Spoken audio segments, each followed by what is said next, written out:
And you hit record. Awesome. All right, well, we'll start with the pledge then. I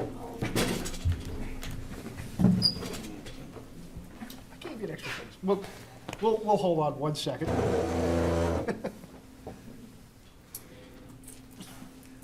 I pledge allegiance To the flag of the United States of America and to the republic for which it stands, one nation, under God, indivisible, with liberty and justice for all. I thought we were good. We were 6:31. It was hard to get a parking space, too. We do have an extra chair today. Or 2 extra chairs. You could, Oh, I think, yeah, the sideways next to Zach. John Dubianski called me ahead of time, and Jim Spillane just let me know that he won't be attending. John's working, Jim's working, and Kevin had told us at the last meeting that he wouldn't be in attendance because he's working out of town. So therefore, we have everybody else. Then I have to leave tonight by about 7:45. I have a prior commitment. We'll see. Not until 8. I'm hoping we're all leaving at 7:45, but I I'm doubt just it. sharing ahead of time just in case. So there was an issue with the recording secretary. The town administrator had not been notified by the previous chair that we'd hired the recording secretary at the higher BOS rate. That's since been figured out, so we did get a big glut of minutes out. We have the 5:21 minutes, the 5:30, and the 9:19 minutes that have been sent to us by the recording secretary. Has everybody had a chance to read those minutes? I believe it's 5:30, 9:21. What's that? Yes, 5:30, 9:21, you are correct. So I'm going to make a motion that we approve the minutes from 5:30 and from 9:21. Second. Further discussion on those minutes? All those in favor say aye. Aye. Aye. I Any can't opposed? vote. Oh, you weren't here? You want to abstain? Yes, I guess since I wasn't here for either of those meetings, Is anybody voting in the negative on those? So we have one abstention, Ms. Hoagland? And tell me Just this. note something as well. Yes. I just want to note on the 5:30 minutes when we were discussing the schedule, because it's come up a couple of times, top of page 6, the former chair did mention that it was a schedule not set in stone, just flushed out schedule so people have a transparency and can make appropriate planning. Just want to point that out because he has repeatedly said that it was a schedule set in stone and that we were not following the protocol he laid out. And we didn't vote on that schedule as a Correct. as a That's one committee thing as to well. record. That's why we have minutes that are now established. There you go. Okay. We actually have people here for a change. Do we have any citizens' comments before we get going? Okay. Keeps the room from being so echoey if we have people sitting here. So I guess we'll jump right into the budget review. We've got basically everybody else except the police and fire, who we're going to do on Saturday. So hopefully we can buzz right through these and get done. You want to start, Andy? Whenever. Sure, I'll get things rolling. I would start by moving the town clerk tax collector budget in the amount of $123,121.53. Second. I think if you look at this budget, there's a couple of items that stand out. There's an equipment increase and a postage increase, and I would note that we have the town clerk and the assistant town clerk in the room with us, and if you have questions, I would certainly invite them to the microphone to provide detail. Come on down, guys. That's the whole reason we had you come in.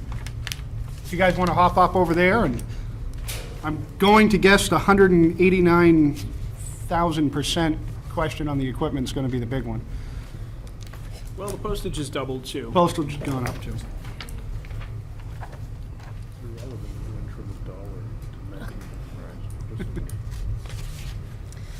How are you guys doing? Good, how are you? Good. Alphabetically, you guys win because you're in and out of here quick. My name's Kelly Roberts. I'm the Deputy Town Clerk Tax Collector. And this is Kevin, our Town Clerk Tax Collector. And we were just gonna go over quickly a couple things that you guys have noticed. The, Baldwin? Yep. Is her mic working? I can't hear that very well. Yeah, bring it a little closer, you go. is that better? That's Yeah. much Okay. better. The town clerk equipment line is we added $1,900 for a credit card machine.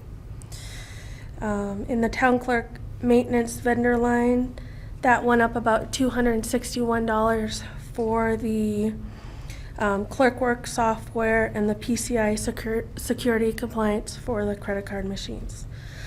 The postage line went up about $3,300.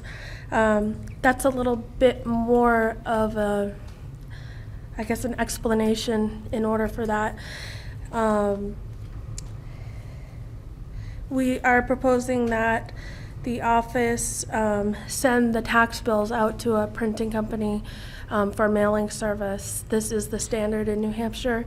Right now, we currently have volunteers come in, and between Kevin, myself, and 3 or 4 on-call employees, we get the job done twice a year. As you know, there's going to be a transition in our office, and there's going to be a new town clerk tax collector, a new deputy, and possibly new assistants.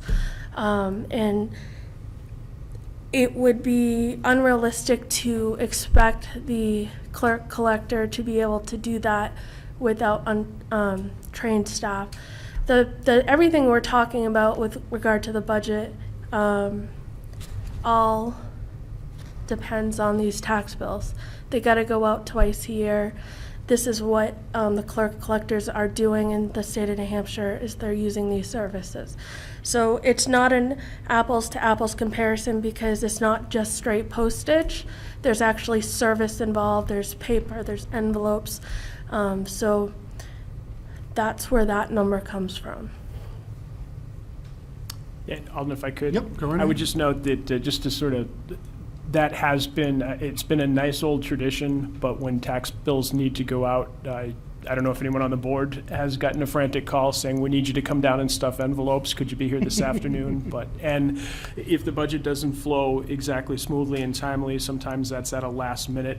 You know, we definitely want to get them out before Christmas. And that the select board is in full support of what Kelly's talking about here.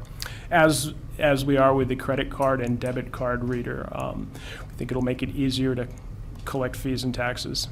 Now, on that, one second, on the credit card machine, is that going to be for just vehicle registrations or for taxes too, or? Initially, the credit card machines is going to be for motor vehicles and over-the-counter transactions. Once we get, this is a process, once we get this set up, we will eventually be going to online tax payments. But there's so many things in the works, I'm trying to do one thing at a time, and this is the biggest thing we need to accomplish first. Andrea? Yes. With the credit card machine, you know, I think you said that you put in some maintenance fees that have to do with that. What about the credit card company fees? You know, they don't do that for free, so, you know, do you know what your rate will be, and is that in the budget?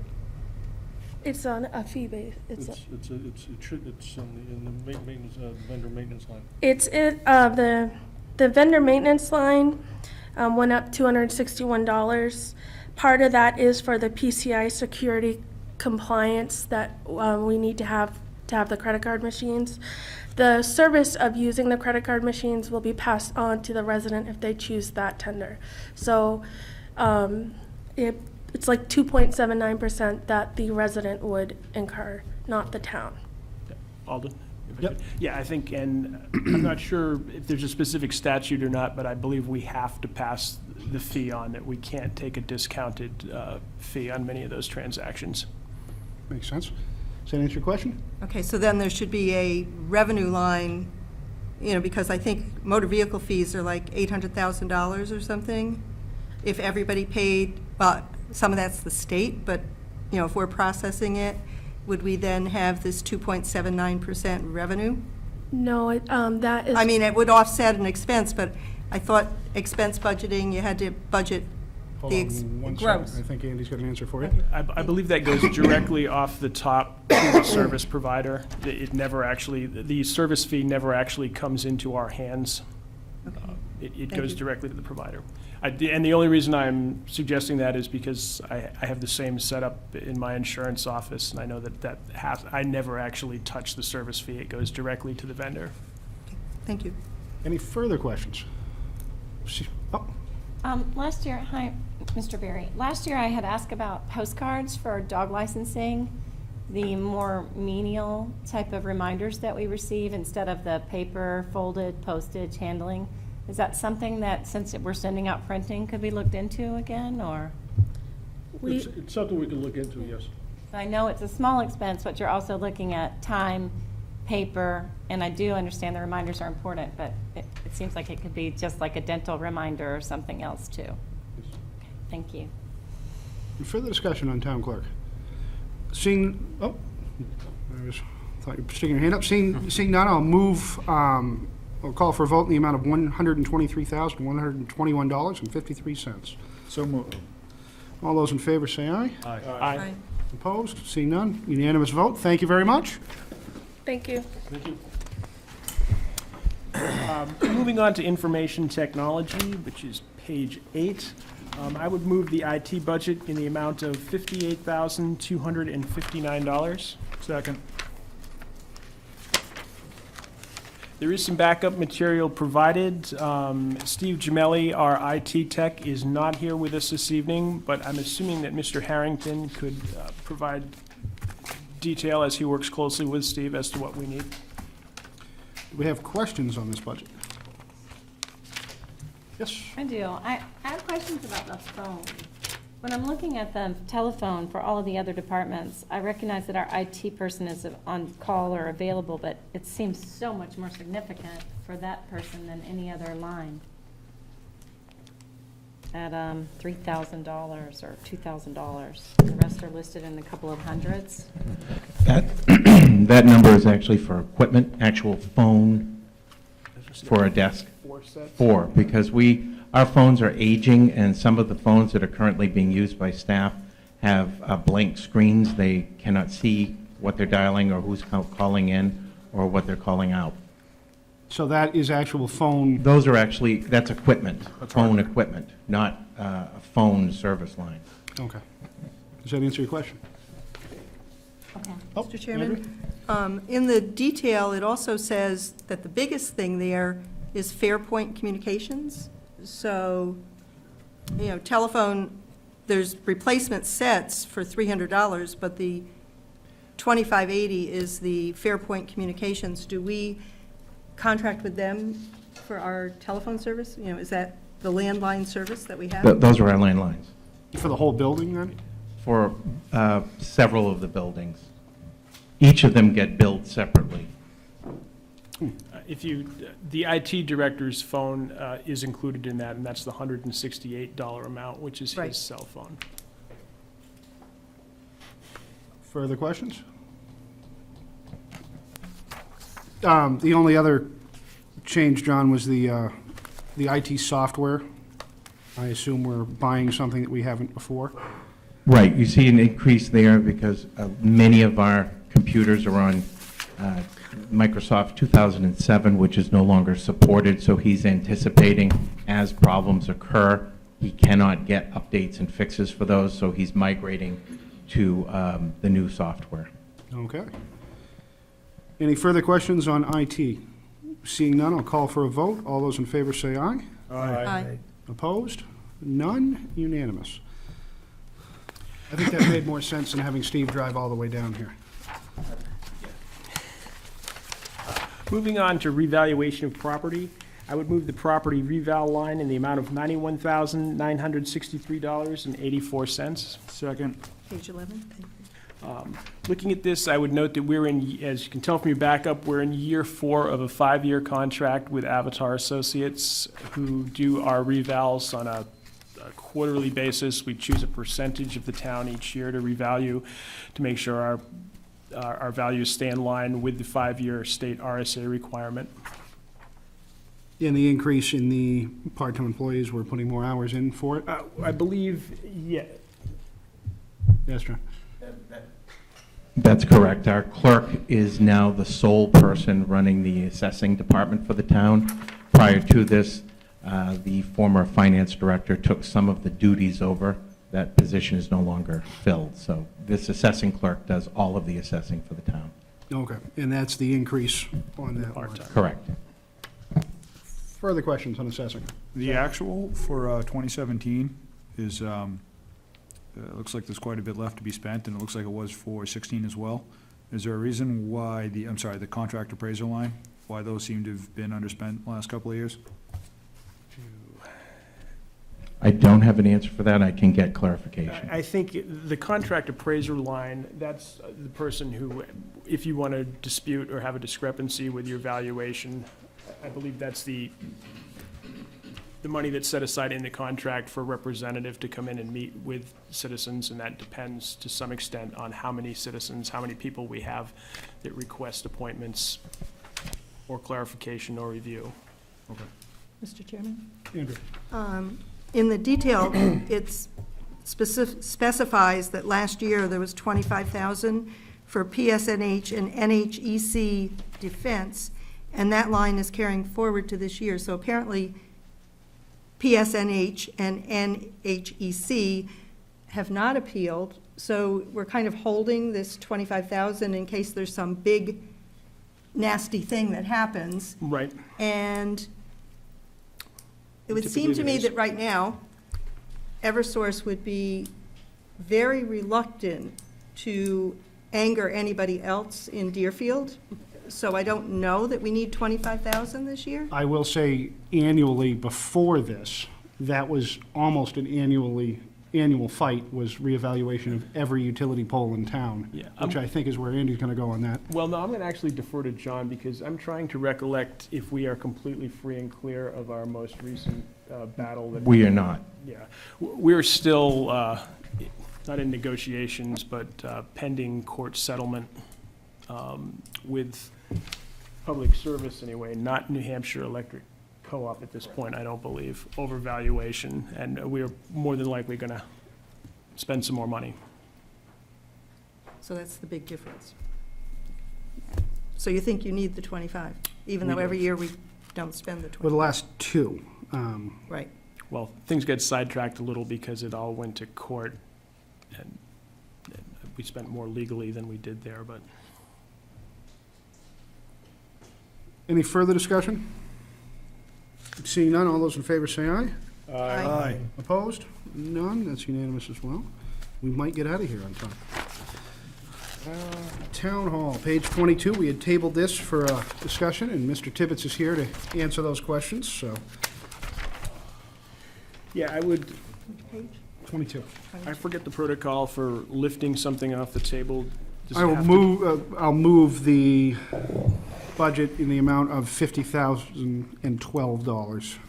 If we have a second, we can discuss. I'm recollecting, though, that you can't just move it. Doesn't somebody, Trying to remember. one of We the have to members who untable it. tabled We it have to has to, Where's our Robert's Rules guy? Who tabled it? somebody that voted in favor of tabling, I believe, can remove it from the table. I think we pretty much unanimously voted to table. So I'll move that we take that off the table. I'll second that for you. We're killing Ben here. All those in favor of taking it off the table? Aye. Aye. Opposed? None? All right. Untabled. And the question here, You need to move the budget. all right, I'll make a motion to move it in the amount of $50,012. Second. All right, now that we've moved and seconded, it was we had a couple questions on here. We had questions on the sprinkler. And the Mr. members, Chairman, yes. before we even start that, I have a overall question, because last year there was a special warrant article, which I know is a separate thing, for $40,000 to replace the roof.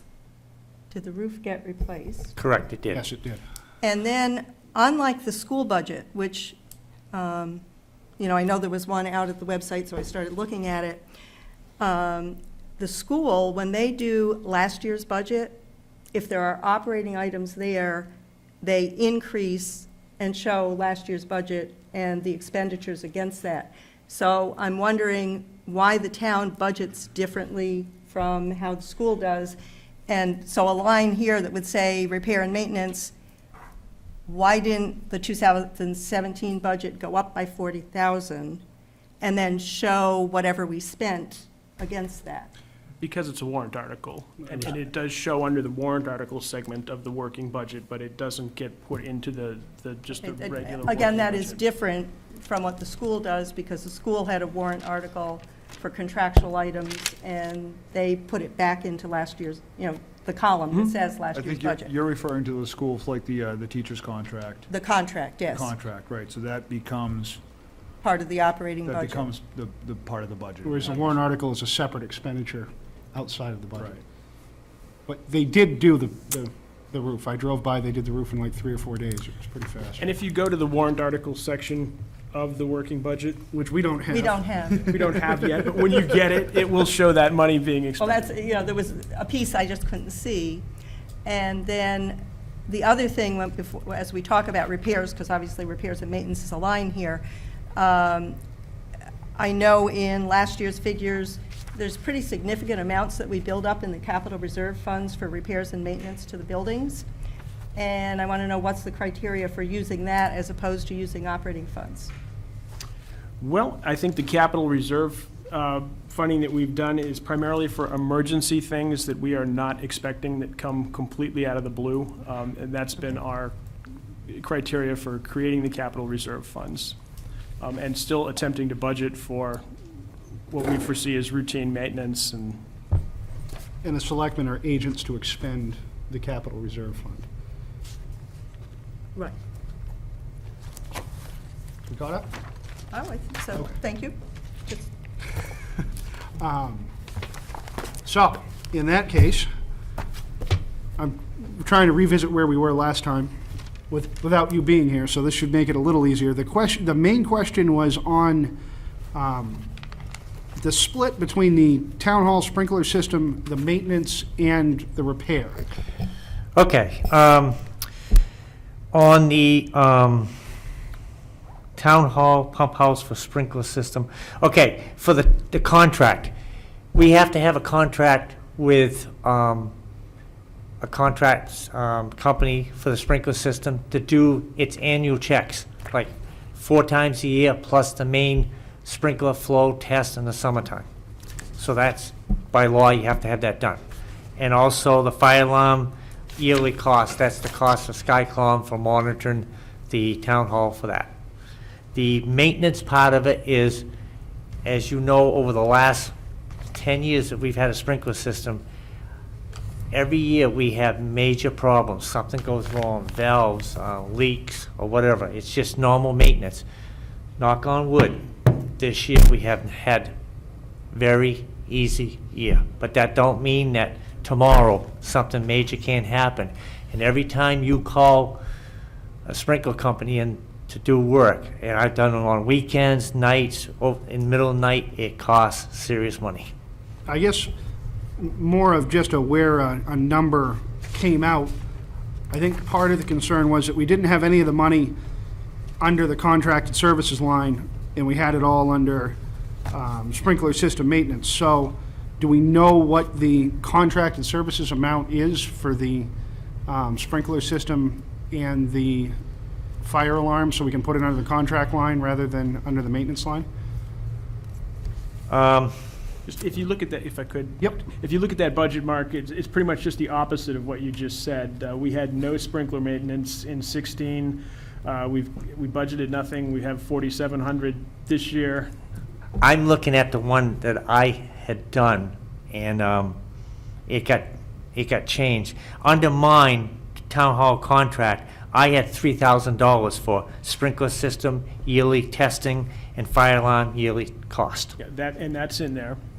And then under maintenance, sprinkler maintenance, line 014194034331, $5,000. Right, and that's in there, but looking back to prior years, like, we didn't budget anything under that line in 17, and we didn't budget anything in 16 or spend anything in 16. And I think that was, we had some zeros and, I guess I've been told 2 or 3 days, different ways to do it, so this year we broke it up to what it should be, correct, Joe?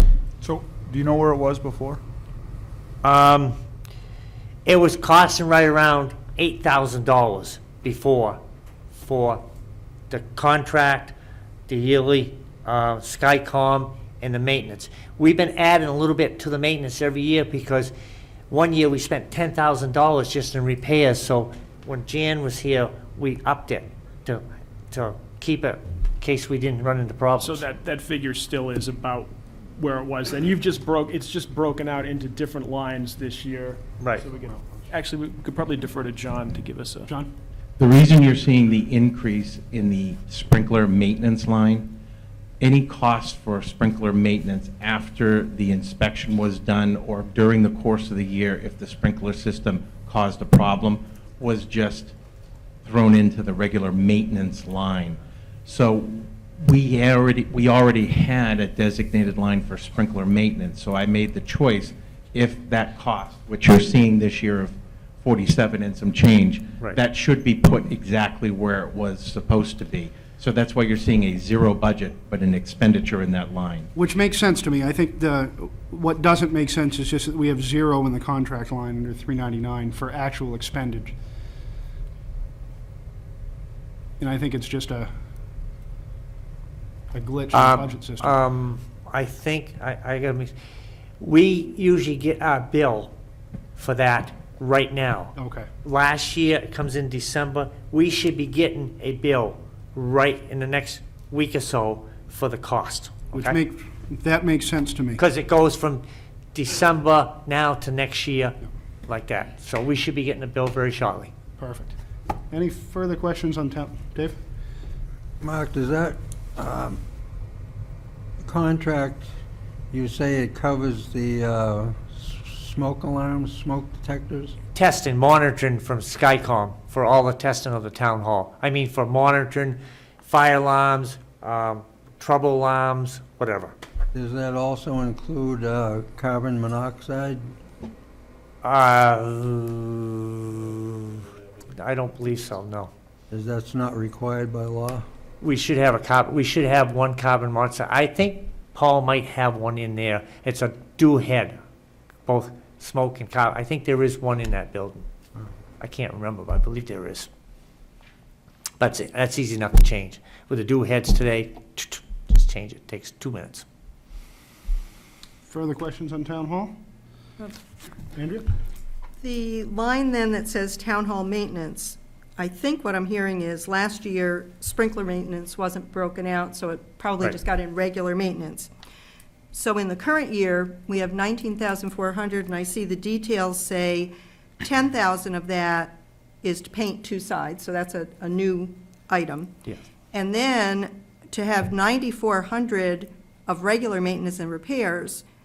So it seems to me that maybe that's a little bit of a duplicate, because if we bring sprinkler out of last year's figure, last year was 9319. If sprinkler was part of just plain maintenance, then what other maintenance do we have that's so big that we need $9,400 for other maintenance items? I think we added a little bit to them because of the age of the building, and you never know when we might have problems. The same thing with this building. To be able to have some money there, because of the fallen age of all these buildings, you never know when something's going to happen. Okay, so then I'll go back to, we have government building facility repair capital fund, which I'm told is to cover the unexpected things that happen. So why don't we just budget for the maintenance that we think will happen, and then the unexpected is covered out of the capital fund? I'll entertain a motion if somebody wants to make a motion. Well, I guess I would like someone to tell me, I would not want to delete the whole maintenance part of the budget for the normal repairs, but that covers, if you have to call a plumber in, that covers furnace repairs, that covers any general maintenance repairs, that covers supplies for the for the town hall, that covers anything that might come up during the yearly maintenance of the town hall. The capital reserve was set up purposely because over the years, we've had major repairs happen during the year that we did not plan for or budget for, and the selectmen had to find money from other ways to pay for it over the years. Leaks in the roofs, major stuff that we had you can't anticipate, it just happens.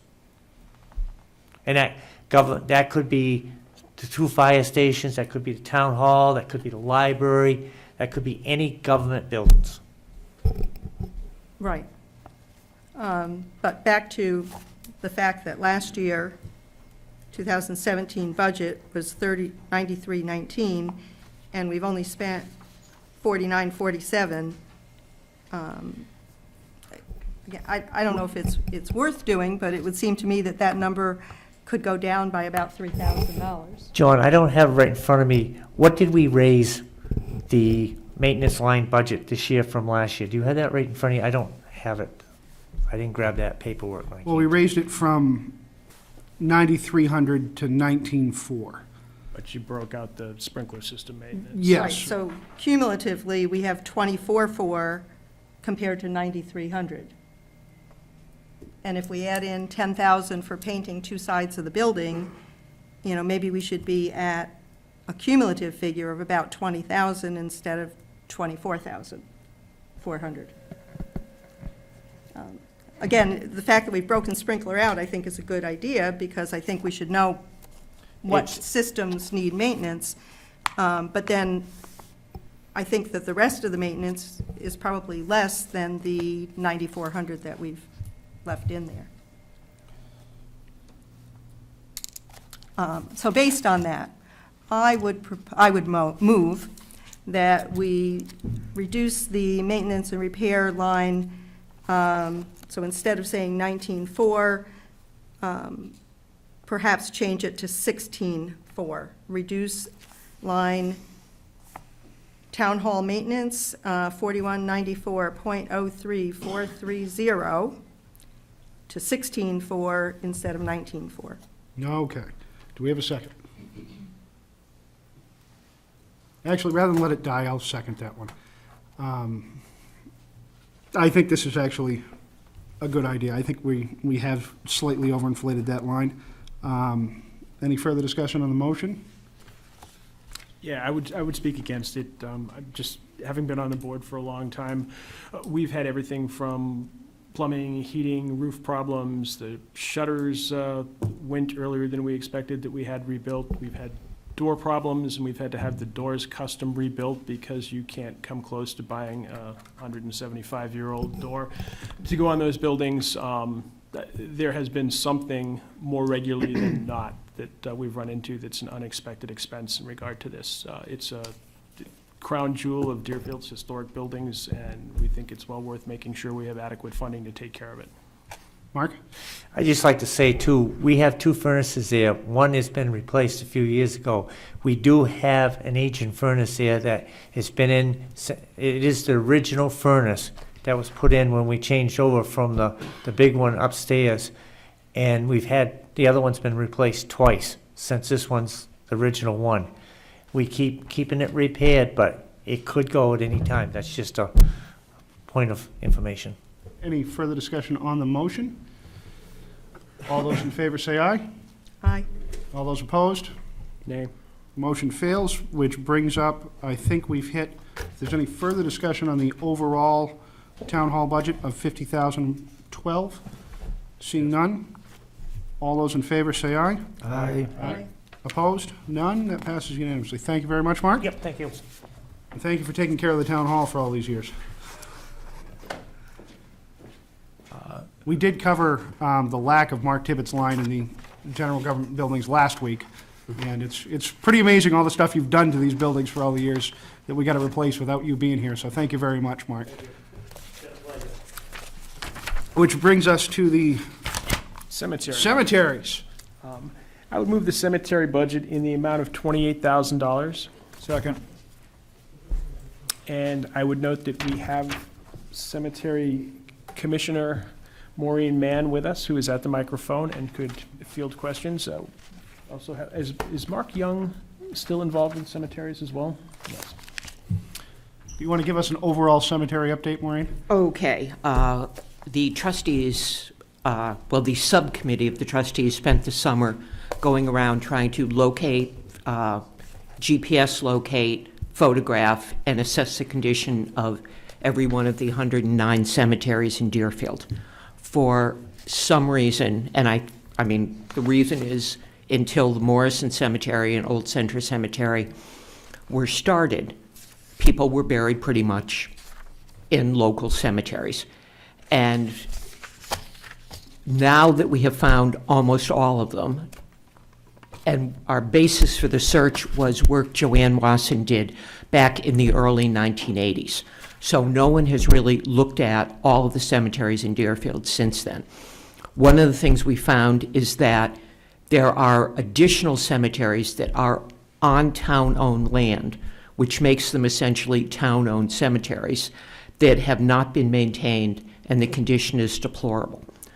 So what we have done is looked at them all, and as a result, we're asking for more money. But we're asking for more money because for 35 years, many of the cemeteries in Deerfield were just totally ignored and allowed to be overgrown.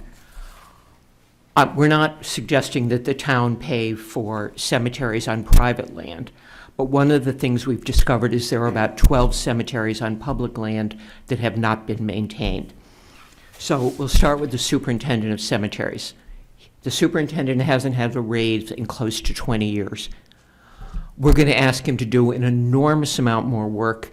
We have asked him just since the work we've done this summer to do a lot more work just in the last 2 months. And while we would like to offer more of a raise, a $300 raise for someone who hasn't had a raise and has done the cemetery, been in charge of the cemetery maintenance for the last number of years, he deserves a raise. Tree care. The current budget is $5,001. It looks on your paperwork as if a lot of money has not been spent. But in fact, Mark has gone through just since the survey was completed, because until the survey was completed, we didn't know what work needed to be done. He has spent approximately $1,600 just on tree removal. Because what happens with the trees is that they fall over, they knock over the gravestones, the roots push the gravestones up. He has more next week, so we anticipate that within this year, the $5,000 will be spent, and we will try to encumber any amount that isn't, but he has a whole nother workload planned for next week. Contractors, we're asking for another $4,500 because there are 2 cemeteries that we know of that are town-owned that have not been maintained. One of them, the Dow's Kate Cemetery, actually Phil Bilodeau's been maintaining for years. But as we're locating more cemeteries that are on town property, we have to maintain them. We have to mow the lawn. We have to clean them up. We have to do what has to be done on a cemetery is like any other piece of town-owned property. Dues and subscriptions. We joined the New Hampshire Cemetery Association because it's really important to know what the law is in terms of what can be done in cemeteries, what can be done around cemeteries, and it's given the trustees a chance to go and actually learn what the law is regarding cemeteries. Same thing with, I want to get to supplies last, if I may. Meetings and training. There are fees to belong to these associations and to go to the training sessions. There was a training session, for instance, down at the Ladd Cemetery, one of the ones near the fairgrounds. And we learned how to clean gravestones, how to restand gravestones, gravestones that have fallen apart and broken in half. There are reasonable and responsible ways to repair those. And it's important that the cemetery trustees know this stuff, and we didn't. We're keeping $1 in the grant line because we actually hope to start looking for grants to help maintain the cemeteries. I'd like to get back to supplies. We asked for an increase originally of $200 to $1,000. We would like to amend that request from $200 to $2,000. It's an enormous increase. But one of the things we did, some of you are familiar with these old cemetery books that Joanne Wasson did back in the 1980s. They're falling apart. Most of them, even the one in the cemetery packet kept in Town Hall, is not complete anymore. There are 4 of these booklets covering all the cemeteries in Deerfield. We did the first 3 ranges of cemeteries. There are 8 ranges. We've done the booklets on 3. And what we've done is we've GPSed them all, we photographed them all. This is the history of Deerfield. And it turns out it's expensive to get these booklets made. The other thing we've done is we have created a spreadsheet of every cemetery, its physical location, its GPS location, a link to photographs. But it turns out for $1,000, we're not going to be able to complete the booklets for the rest of the smaller cemeteries and the Morrison and Old Center. So we are requesting an increase from $1,000, which we originally presented to the Select Board. Now that we've actually know what it costs to reproduce the booklets, we would like to increase that amount to $2,000. And I'm happy to answer any questions. Okay, I will make a motion to increase the line 610 cemetery supplies to $2,000. Second.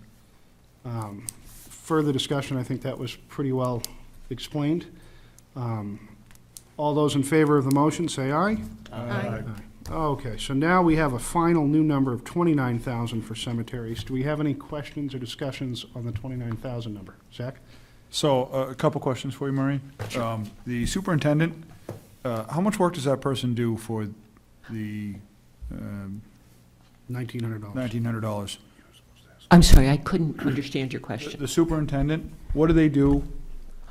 They hire the contractors to maintain the cemeteries, to mow the lawn, to clean around the gravestones, to maintain the walls.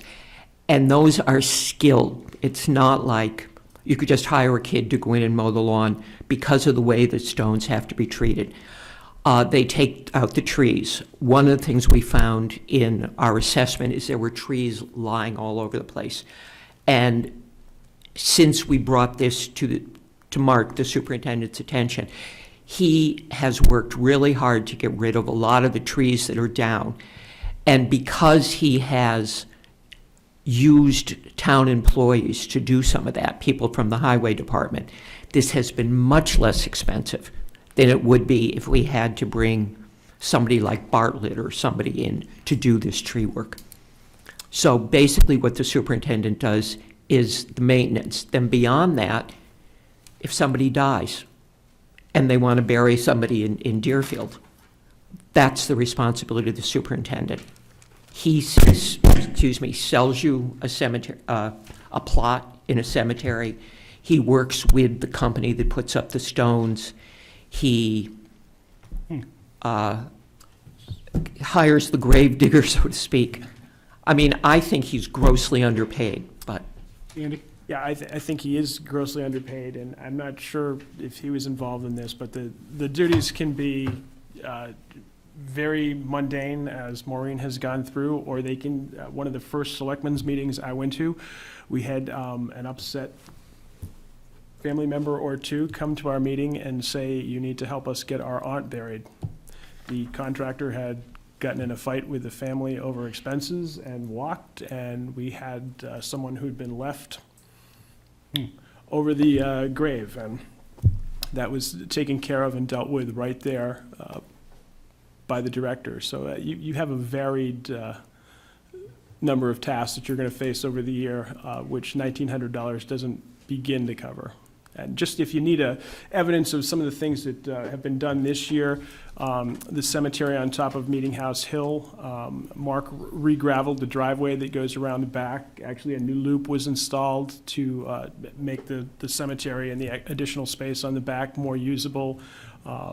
I don't recall seeing the cost for that, but I think a lot of it came to the town at no cost. Further questions? I just have a few others, and this is kind of going back to last year. If I remember correctly, the trustee of the trust funds, and I'm drawing a blank on his name, and I apologize. Jim Sullivan. Jim Sullivan. Jim Sullivan suggested that the cemetery funds, that we stop spending funds from the cemetery funds for a number of years. Maybe you can, And you're going to hear more about that as we get to the trustee of the trust funds budget. Jim has been meeting with the Board of Selectmen about what we're going to do with regard to perpetual care investment and the returns on those funds. And I believe that's part of the reason you've got some increases in here, too. Yeah.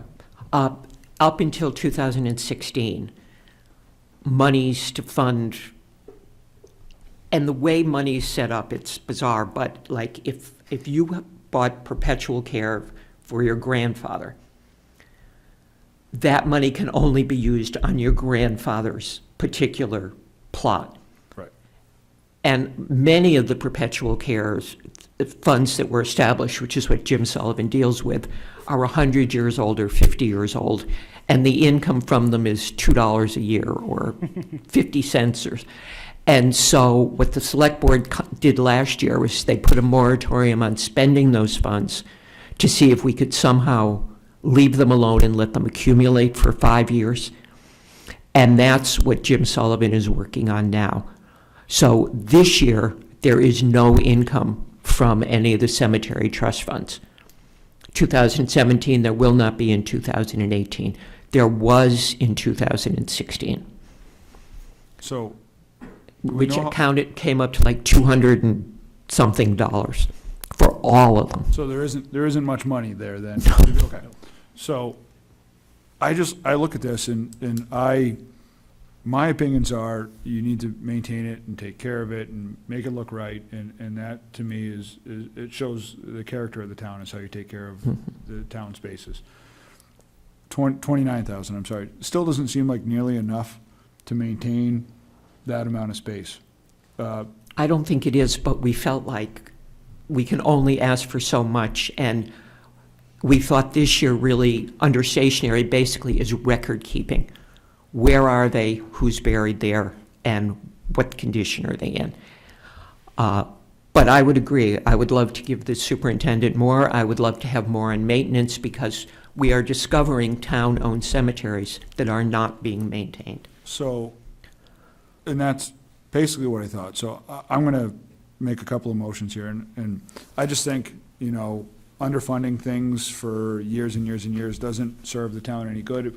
It's just going to make it more expensive going down the road.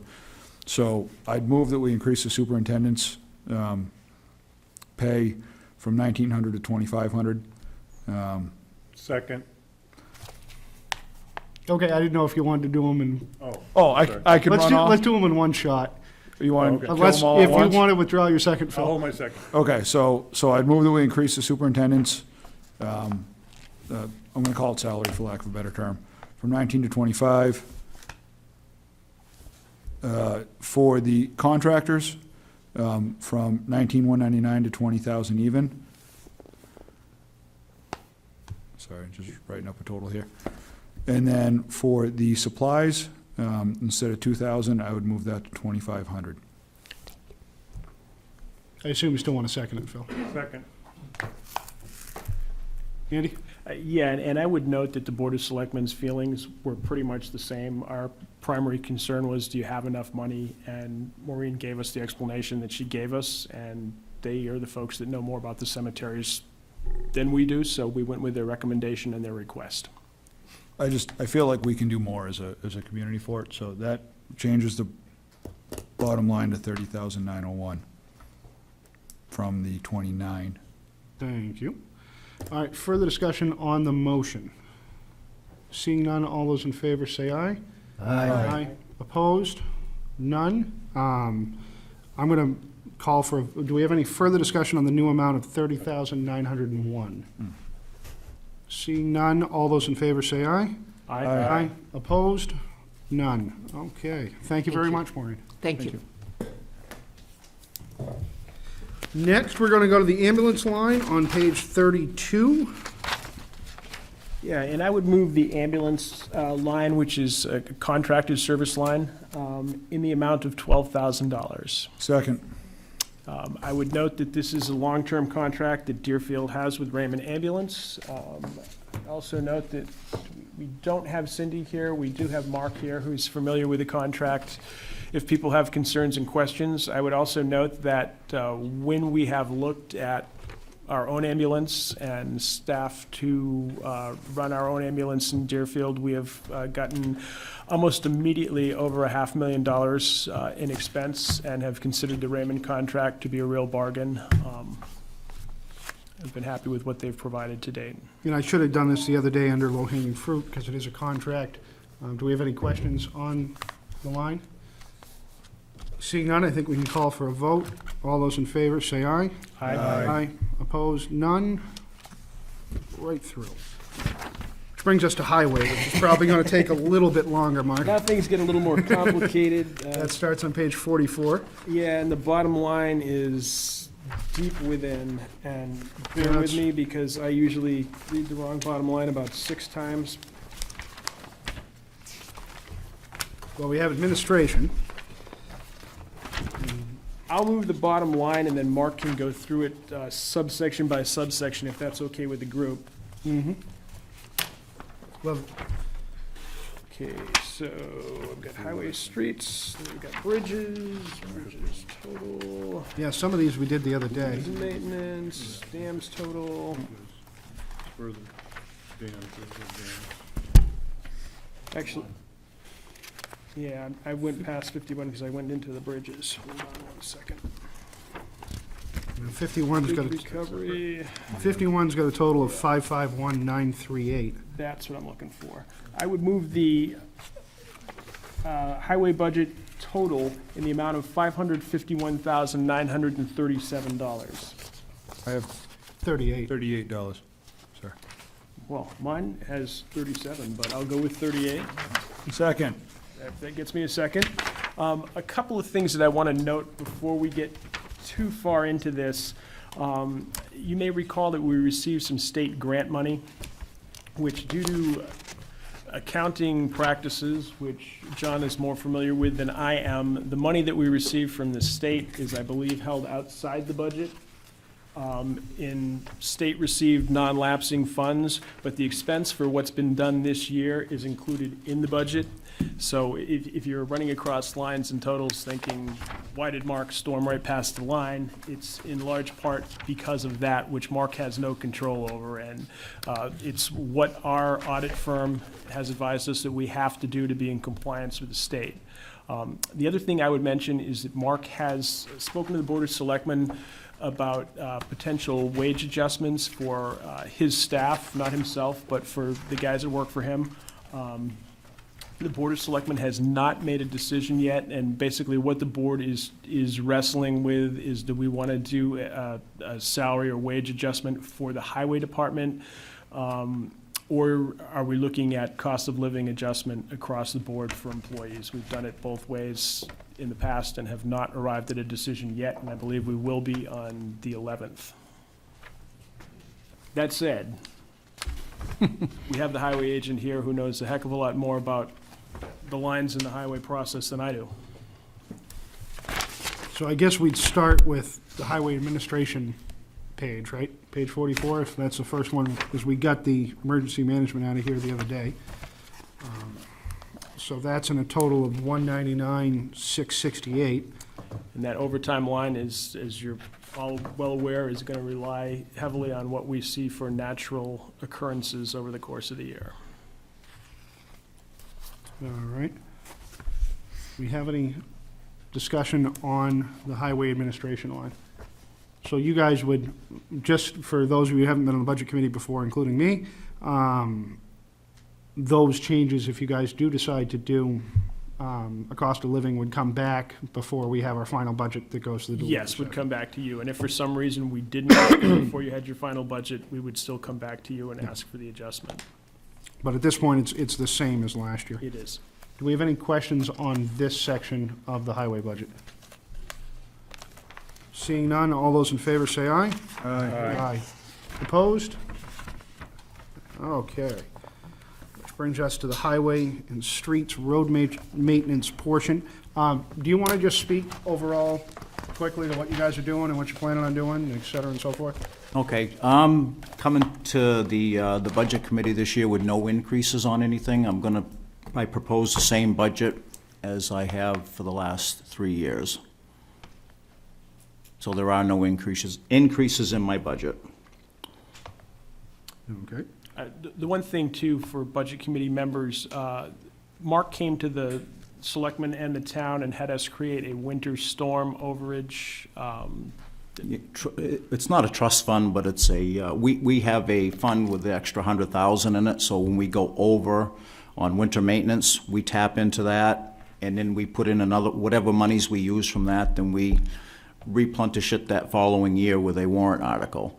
It just saves us from going into using my road reconstruction money as kind of like the overage. It was what we had to do in the past, so. That's exactly what happened if we had a tough snow year, had to plow, had particularly salt and overtime expenses were up. The Board of Selectmen would just plunder other lines to make up for it, and basically our roads would get a little bit lousier than they are. No, I guess it wouldn't be under properties and parking lots. I know we had a discussion about plowing the George B. White building. We plow that, Oh, Yep. Okay. yeah. The Highway Department plows all the, It was the entrance ways and stuff, yeah. They plowed the main parking lot in the past. Mr. Tibbetts has done the cleanup work and the small work. And I think the discussion was with regard to purchasing a snow blower, which we have purchased, by the way. All right, do we have any questions on the road maintenance line in the amount of $269,132? Sure. Mark, could you maybe just tell the committee what you've got outlined for projects next year? yeah, for the road reconstruction, Yeah. Andy, we're gonna be doing Cotton Road. The center section on Cotton Road is, the whole road's been redone, but it's been done in phases. And the center section is just coming apart. I mean, the plows bite in on that road, and, you know, we lost a couple of plow trucks, one town truck, one subcontractor's truck over the last few years. So we're gonna dig the center section, base it in, then we're gonna shim and overlay the whole thing. So Cotton Road hopefully will be done from 43 to 107. By lost, you mean we have one less truck out, not that it's still in a hole in Cotton Road? Yeah. It's still on Cotton Road somewhere. It's long gone. We wholesaled that years ago. Any other major projects coming up for next year other than Cotton Road? Just we're gonna be doing the overlay, that we didn't get to this fall because the hot top companies were so busy with doing a little section on South Road by the S corners by the veterinary clinic from there to Joanne Watson's house. We're gonna shim and overlay all of Range Road. And the real rough section above Donald Baker's on Mount Delight, we're gonna redo that road too, and that should take care of that state money and impact fee money that we get from building permits. And for those of you not familiar with the Bakers, that's the green farm on the right as you go uphill, and the back The steepest section is hill on the Mount Delight. top of the steepest section of Mount Delight Road. It's pretty bad right there. Yeah. Okay. Any further discussion on the road maintenance line? If so, I'll call for a vote on the amount of $269,132. All those in favor say aye. Aye. Opposed? Another unanimous vote.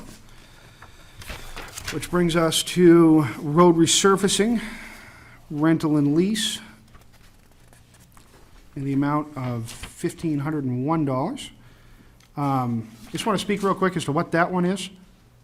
Oh, yeah, which whereabouts are you? And we're on page 48, The tarring and sealing. tarring and sealing, road Oh, tarring and resurfacing line. sealing, that's the crack sealing machine that we have. Okay. That's to buy the materials for that. Okay. Yep. Any discussion on that? Seeing none, all those in favor of $1,501, say aye. Aye. Motion passes unanimously. And then we have road reconstruction in the amount of $265,304. Any questions, comments on this section of the budget? And this is the section of the budget where we actually pay for, This is Road what we're gonna do reconstruction. Cotton Road with, correct? yep. And just, if I could, Alden, Yep. for the benefit of the Budget Committee too, when you look in these line items, you'll see gravel, you'll see road reconstruction materials, those things, those all go out to bid. We do a bid process in the spring for gravel, for riprap, for crushed stone, for sand, for salt. Any of those items are bid on a competitive process. Further discussion? Yes, Andrea? Mr. Chairman. Your listing of roads here, there isn't any specification having to do with Gulf Road, and I was under the understanding that because of the grant that the Pleasant Lake Association has, that Gulf Road would, again, the grant money, I think, will cover the materials, but that And that will we're be. doing the actual work, which is highway equipment and manpower. Right, but the materials don't need to be budgeted because they're going to be covered. The Okay, Pleasant Lake Association is paying for all materials, we're just supplying labor. thank you. For that little bit that's in Deerfield. What little bit is in Deerfield. I would comment that the town administrator, Mr. Harrington, I believe as of today, crafted a letter to ask Northwood to participate on a 50-50 basis with us on the road signage that the consultants for the Pleasant Lake Association have advised need to be placed on the road. Although most of them need to be placed on the Deerfield end, it's going to be enjoyed and read by a large number of Northwood residents. So we're hoping that they will meet us halfway. I would hope so, since 99% of the people using that road are I think from we have Northwood. 5 houses in Deerfield on Gulf Road. And there's summer people. As somebody who's a Northwood selectman for years, that used to drive me nuts, because we couldn't do anything, because you guys controlled the end of the road. Used to get hostile. Andy and I used to have a lot of joint selectmen's meetings about that. Any further discussion on this? If not, I'll call for a vote on 265-304. All those in favor say aye. Aye. Opposed? None. And that brings us to just the gravel equipment rental and lease, the amount of $16,001. Any questions on that? Seeing none, all those in favor say aye. Aye. Motion passes. Oh, sorry. Anybody opposed? Okay. There we go. I think we're done with, we got bridges. We did bridges last. Yeah, I think we're all set. That was pretty easy. Easy enough. We did bridges and dams last week, so thank you very much. What's that, Alden? I said we did the bridges and dams last week, so we're all set. Awesome, thank you. We are moving right along. So we're done with highway, and that brings us to sanitation and transfer station. Yeah, and I would direct your attention to the transfer station budget, and I would move the transfer station. You're doing the same thing, everything in total, and then we'll go back. I was going to do the total, yeah. Yeah. Let me just make sure I've got it. Which, transfer station total budget line would be $134,843. Oh, I would move that. okay. We'll take that. I was thinking the solid waste total in there too, but we'll do that. Hang on, yeah, you're right. That's the wrong total. Let me get to page 61. I didn't have a second, so I'm just going to change my motion. Make that $251,601. Second. Well, that's just the solid waste disposal. No, that, Yes. is it? Did I Yes. screw Andy up even further? I think it's a separate, I don't think that's I included. think you're right, Andrew. What's the bottom line you'd like me to move, Richard? 251,601, or? I think it's the 134 is the solid waste collection in sanitation. Let's just do it one by one and not get overly, let's just start with sanitation administration. I'm sorry to confuse everybody, which would be 74,591. I would start to I would move the bottom line for sanitation administration, the amount of $74,591. Second. Okay, and I would further note that, Rick can address these each little by little, but he could probably do a better job if he gave you an overview of the transfer station in total, as he has a selectman. He's got a long-range plan in place that he's. Does that work with you, Rick? Yeah, that's fine. Why don't we start that way? Okay, well, if you go to my current budget, basically, pretty much all the lines have been pretty much level funded. The only thing that was reduced, there was a reduction in the heavy equipment and so forth, where last year that included a new compactor, and obviously since it's been installed, we took that out of that line. And other than that, the overall budget for the transfer station has pretty much remained the same. What I am proposing, though, this year is to replace the large compactor. Well, not replace it, but add an additional large compactor. Any of you that frequent the transfer station may have noted that the large compactor, that's the really big hopper where most of the stuff goes in, spent a fair amount of downtime this year. That machine was installed in '94 also, when the transfer station was originally open. Again, I believe, from what I can tell, it was purchased as a slightly used piece of equipment. And its bottom line is it's getting tired, and we've experienced a number of breakdowns this summer because of it. We're also at the point that we're over capacity on the large trailer that we put trash in. We're reaching the point where it's overweight, it's not road legal, even though we keep cramming stuff in it and take it to the facility where it's disposed of. So as a byproduct of that, I've decided that I'm going to purchase a new compactor of equivalent size and have an additional compactor with additional containers. And that money has been added to the budget this year. That includes the compactor, the concrete work, the fabrication of the hopper, the installation, including containers to go with it. My overall long-range plan is based on what's happening is we currently have a 100-yard trailer that we pay an exorbitant amount for to move every week. So my goal is to eventually put in the new large compactor. Instead of using a trailer, we're going to go to 24-yard octagonal containers. Actually 45-yard octagonal containers. And I'm going to purchase 2 of those as well, as proposed.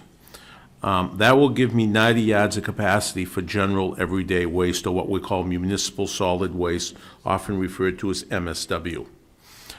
My goal would be to inevitably, at some point in time, because we are under contract, to possibly do away with the trailer. The trailer is 75-yard capacity, and we have to hire a private hauler with special equipment with overweight permits to move that trailer. So by going to 45-yard containers, I can haul another 15 yards at standard cost. So instead of spending $600 a haul, I can spend $200 a haul. And even if I have to move 2 of those a week rather than 1, that's still roughly a $200 savings per haul. And at some point in time, when that contract expires, I would retrofit the old compactor to take a 45-yard octagonal container rather than a trailer. The other thing long range is it appears that it may be, I've worked the numbers, and we would save about a third in our haul. We're going to spend $90,000 approximately this year, and we do almost every year, just to move trash from point A to point B. So the long-range plan over a few years is potentially look at buying our own roll-off truck so that we can move our own containers to the site, which would completely eliminate hauling costs other than paying an employee and putting fuel in the vehicle. And over the long term, the savings would pay for the truck in about 3 years. The other plan is to eventually extend, this is a general overview of what's coming over the next few years. The additional plan is to extend the concrete wall around the corner so that we can add more containers for demolition waste and so forth. There are some weeks I have to move those containers as many as 4 times in the week.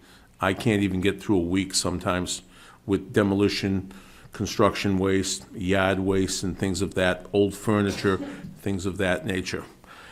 And thirdly, eventually extend the canopy over all these containers. Most of the containers we pay by the pound. So these big hoppers with these open funnels to the sky collect rainwater and make the trash heavier. So we've pay a certain amount of money to dispose of water, because the trash gets heavy as it rains and absorbs water.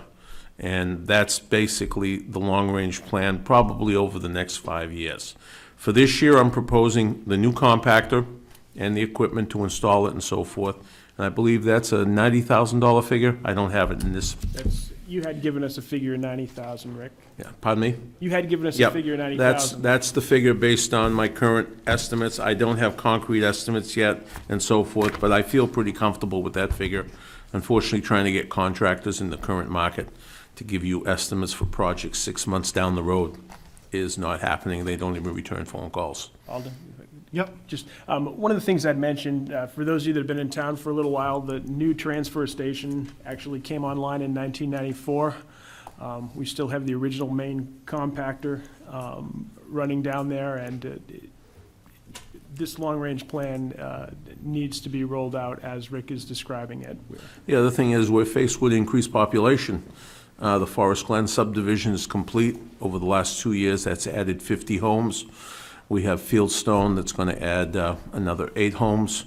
We have Browns Mill that's now been sold, and the balance of that is going to be completed. I got various new homes going up spottingly here around town. So by the end of this year, for the last 2 years, we will probably have added approximately 30 new homes to the community. And based on the current economy, I don't see that stopping for continuing at least through next year. Which is increasing the amount of waste we're generating, unfortunately. A couple quick questions I had for you. The 45-yard octagonal units, can we move those with the big loader? I can only move those containers empty. Okay, so Move any of those containers once they're full. how are we going to so we got one being hauled and they plug the other one in? That's right. They come in, they remove the full one, set it aside, they connect the empty one for me, and then they haul it away. Okay. My goal is in a few years to potentially have a truck. Yeah. And we can do that all ourselves. The other question, when the main compactor has been breaking down, I noticed we're throwing trash in one of the recycling cans. How big is a recycling can, and how much is it costing us a day to be using that rather than the main compactor? The current recycling can that we use as a backup is 30 yards. So we typically on Saturdays have to have them come midday, haul it away, and bring back another one. So that's a $500 day just to do that. And then we usually have them come on Thursday and move them so that we're empty on Saturday to start the day fresh, which is again another $200 haul. So it's a pretty significant cost to the town when the compactor. Well, if you look at the basic disposal budget of about $215,000, 90,000 of it is just trucking. A truck alone, a brand-new, state-of-the-art truck, and, I mean, I just called dealers that had trucks on the lot ready to go, about $180,000. We could cut our hauling fees down to about $40,000, $30,000 to $40,000 a year. It would be the total cost if we were hauling it ourselves. So at a $40,000 savings, 4 years, 5 years, we've paid for the truck. I can't see why we couldn't get 15 years out of a truck. We don't put a lot of mileage. Most of our waste goes locally. Salem, Allenstown, Harding Metals, and Pennacook to the burn plant. That's pretty much our hauls. So it's a short distance. We have further questions on the, it's quite a plan. You did a good job on this, Rick, and you did a good job selling it. I would just note for anyone that is wondering where Rick gets his building and new construction numbers from, Rick is also the building inspector and has a very close feel on the pulse of what's going and what's coming up in Deerfield as far as building. Mr. Chairman? I don't know where I read it, but somewhere in the last day or so, I read something about the town being able to get impact fee revenues or something from the state if we have impacts of increasing population or something. If this transfer station is getting too small, is there any way to get any funding from outside? We have impact fees now, We have, yeah, yeah, within the town, but I'm not aware of any state impact fees Oh, available. again, I read this thing and it's all very hazy. I don't know exactly what that means, we but I was cur- just wondering if there was a source where there was more funding we could get. no, we currently have impact fees that are assessed to builders on new construction, on new homes. Oh, that's it, okay. Okay? A portion of it goes to the school, a portion goes to highway, a portion goes to the transfer station. The only drawback to it is I can only use that money for expansion. Can't use it for maintenance, I can only use it for expansion. As you noticed, if you've been there recently, we just added on to the building. That was impact fee money. I could justify to the planning board, because they ultimately control the impact fees, that I could use more storage.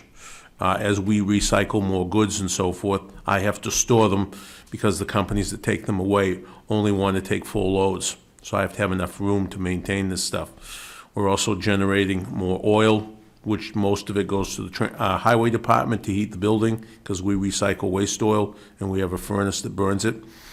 We are also now have found a source for antifreeze. So again, we have to store that until we have full drums so we can call the company to take it away. We're also taking cooking oil and fat and grease from friolators and so forth. Again, we have a market where we can sell that. So unfortunately, all those items I also have to store in a building. We store all the car batteries until we have a sufficient load, which we take to Harding Metals ourselves and sell. They're about $7 a battery right now, we get for an automobile battery. So unfortunately, a lot of this stuff does take storage. So I was able to justify expanding the building so that I could have more storage to store more of the recyclables before I market them.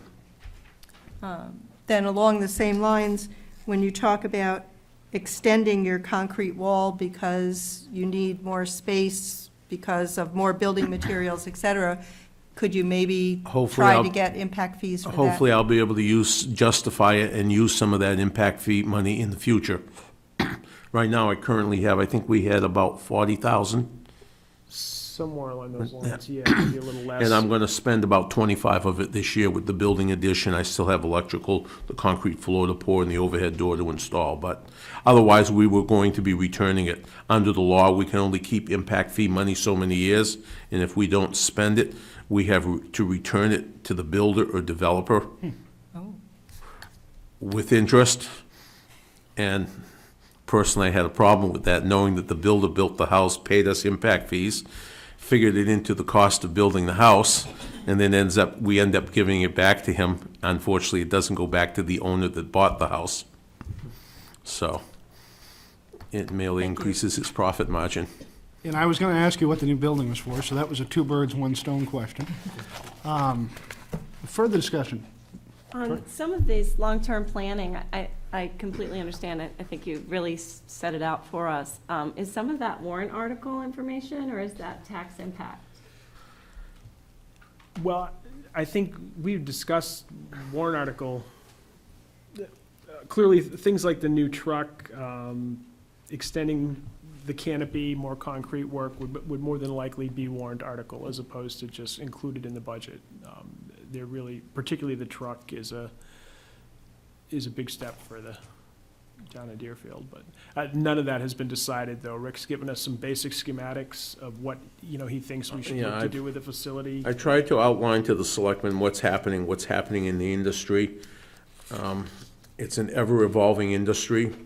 There's word that Wheeler Brader could close in a few years, or, the Pennacook facility could close.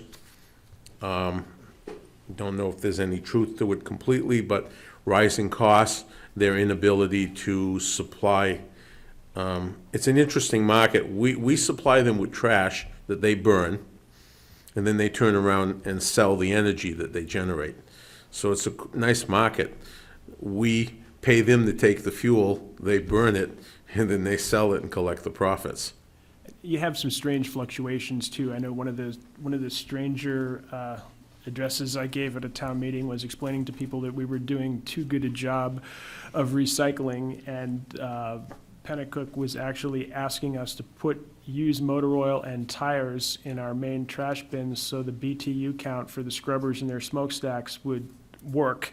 And they didn't like our trash because it didn't have enough fuel and energy to keep the BTU content up. And I remember explaining that to people who were adamant that they were recycling and doing a good job, and this was nuts, but. The other thing that's happening in the industry is unfortunately most of New England is no longer licensing any landfills.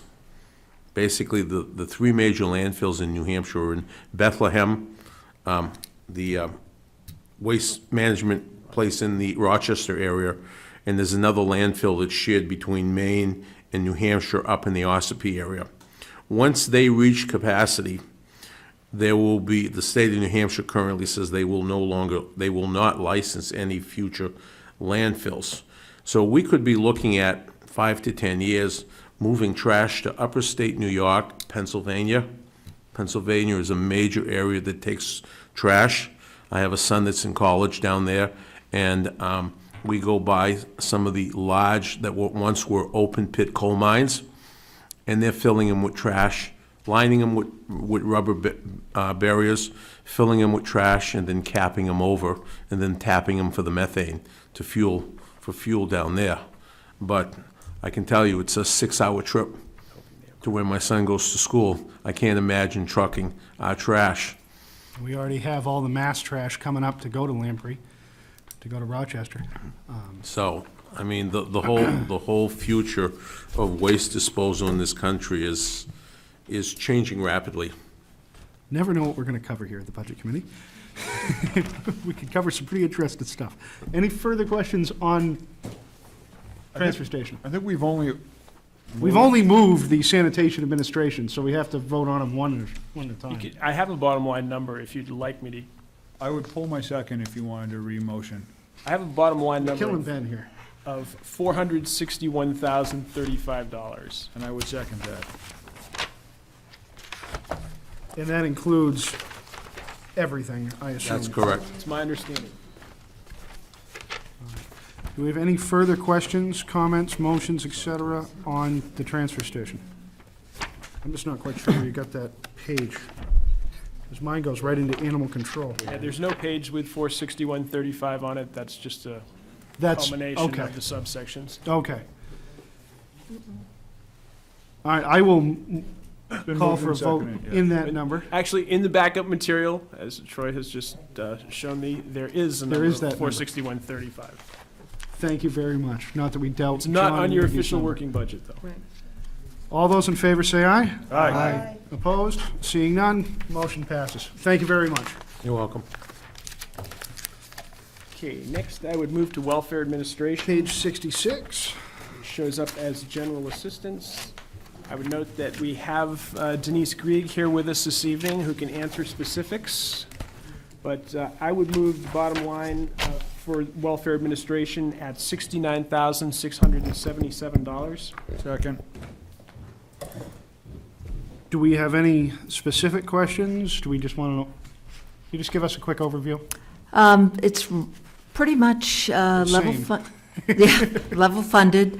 The difficulty in today's world, as with this budget every year, is predictability. The economy, in some ways, is rolling right along with respect to employment, but our biggest issue remains housing, and I'm sure most of you are aware of that. Between rentals and housing costs, they are consistently, HUD numbers, all the numbers that are out there are continuing to climb, even here in Western Rockingham. And we have a vacancy rate in rentals in the area of 1% in Rockingham County. So it's a very difficult area to predict. I do a lot of outreach with respect to anticipating issues, and that's kind of part of what you can do, but unfortunately it's the unpredictability that makes it difficult to know what's coming down the road for each particular town. We also do have some changes, although I don't anticipate the changes hitting us in the health area this coming year, but those are certainly on the on the horizon. Any specific questions here from anybody? Andrea? Denny, the line that says GA appropriation, it's line 810. We keep budgeting 43,000, 43,000, 43,000, and we don't seem to spend 43,000. Right. What is that line? That appropriations is the line that I use for my work in terms of direct general assistance to clients. So when a client comes to me, they fill out an application, I review the application, all of the supporting documents, and use the model welfare guidelines that we've adopted here in town to make a determination as to what level of assistance they'll need. That number can be rent. In the past, it's medical expenses, pharmaceuticals, et cetera. So that, the predictability, when I talk about that number, is what we're talking about. There's a mandate from the state, RSA 165, that states that each town shall provide for its poor.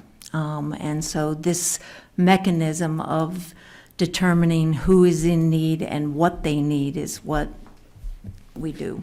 The numbers have come down since the recession. That number was higher with the recession, but again, it's difficult to predict what those needs will be in any given year, given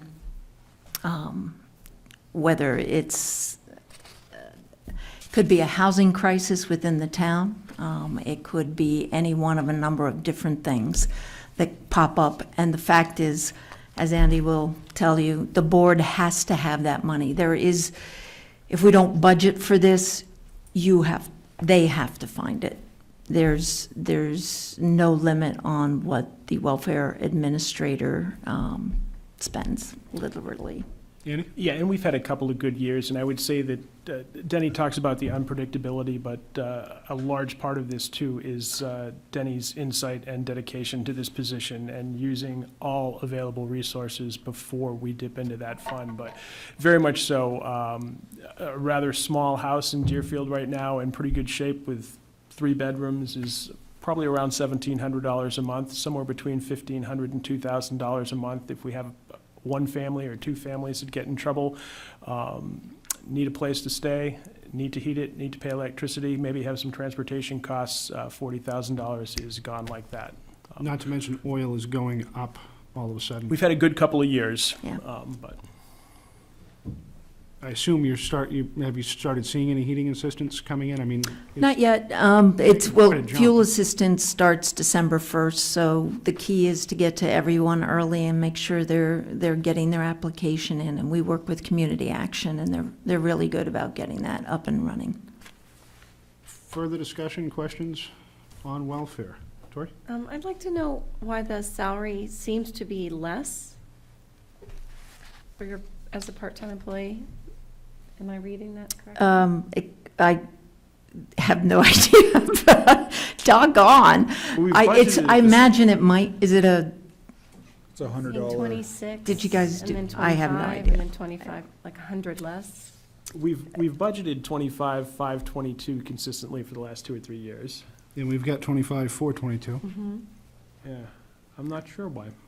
And 20, Andy's gonna take $100 out of his pocket at the, Last year had $100 on a line called longevity.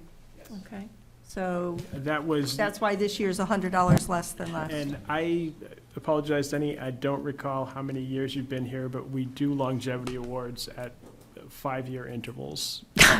What's even more embarrassing, I'm not sure how long I've been here either, but. So wait, but if you do longevity at 5 years and it's you not- reduce the salary but contribute $100 more for longevity, how does that increase the value of longevity? Yeah, I'm not sure exactly why that $100 is in flux there. I wasn't here for the last year's budget, but what I'm assuming they do is when a longevity year is coming up, they add it into the budget in order to give a reimbursement at that time. Usually a 5-year, 10-year, 15-year anniversary comes with certain dollar amounts as a reimbursement. it still wouldn't add up because It we've still got doesn't add up. 16 and 17, we got 25, 22, so. I have a solution. I'm going to make a motion that we change line 111 to $25,522. Second. Was that your solution? That was my solution. All right, then. I'd be in support of that. Good catch. Good work. Thank you for what you do. All those in favor of the motion, say aye. Aye. Aye. Opposed? Seeing none, then we're going to vote on a new amount. 69,777? Yeah. So any Now further it's level discussion? funded. All those in favor of 69777, let's say aye. Aye. Opposed? None? Unanimous? Thank you very much. Thank you. We are moving right along. Okay, next up is Parks and Rec, and I'm going to move the bottom line for Parks and Rec in the amount of $70,846. Wait, That's not I the have a number. different number. yeah. Hold on. Well, that includes VZ. No, No? no, that's just Parks and Rec. That's Parks my and Rec- recreation total 16, on 1122. Is that changed, Right Tom? here. I got 69,786. Is that what it Right, was? that's what I have. Hold on. Andy's I'm coming. operating off Oh, last week's run, not tonight's. What do you got there? oh. 70,846. That's This, what I've got too. the 70,000 was a page 68 that John gave us last week as a new Oh, page was that the 68. fill-in?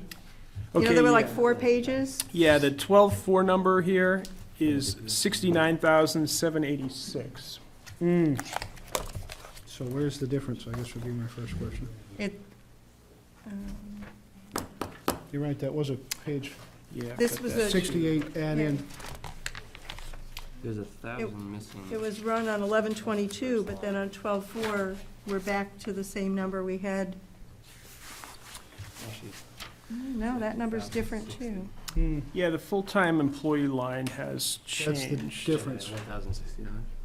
We had I 69,760. think the on town one. administrator may have an answer for us. John? The earlier budget had an estimate for the assistant director. We have since made a job offer, so I was able to accurately put that number in. That's why you're seeing the budget number. So the 68,700 is the accurate number? 69,786. Depends which one you look at. The packet you got today dated 12/4 is the accurate line. So that line, The top- 110, rec full-time employee, listed at 68,700. That is correct. That's So- the current line. So that means the total is 69,786? That's the bottom line of the one you gave us tonight. Yes. Yeah, and that, we do a split on the. The assistant is split 50/50. 50% is covered by the budget, 50% is covered by the revolving fund. And what is that assistant, what's the budget number for the assistant? It's included in the 68.7, and if you look in the background material that we had from 11/22, the pay periods are listed, the assistant director was 39,520, so the 50% of that would be 19,760. Okay. I would note, though, that on the heels of John's explanation about not having a firm number for the full-time rec, we have not made an offer, I don't believe at this time, to the assistant, have we? The assistant has been offered, it hasn't been voted on by the Board of Selectmen. So now that we've muddied all this, Andy, do you want to, we're discussing without a motion, do you want to move the 69786 number? I would move that number. Second. Okay, just so we know what we're discussing. Okay. There, we needed a little drama in the middle of this. Thanks, John. Good clarification on it. I would note that Nick is with us. He's the Parks and Rec Director, newly hired, former assistant. If we've got specific questions, but most of the Parks and Rec budget is included in their revolving fund and not in the budget.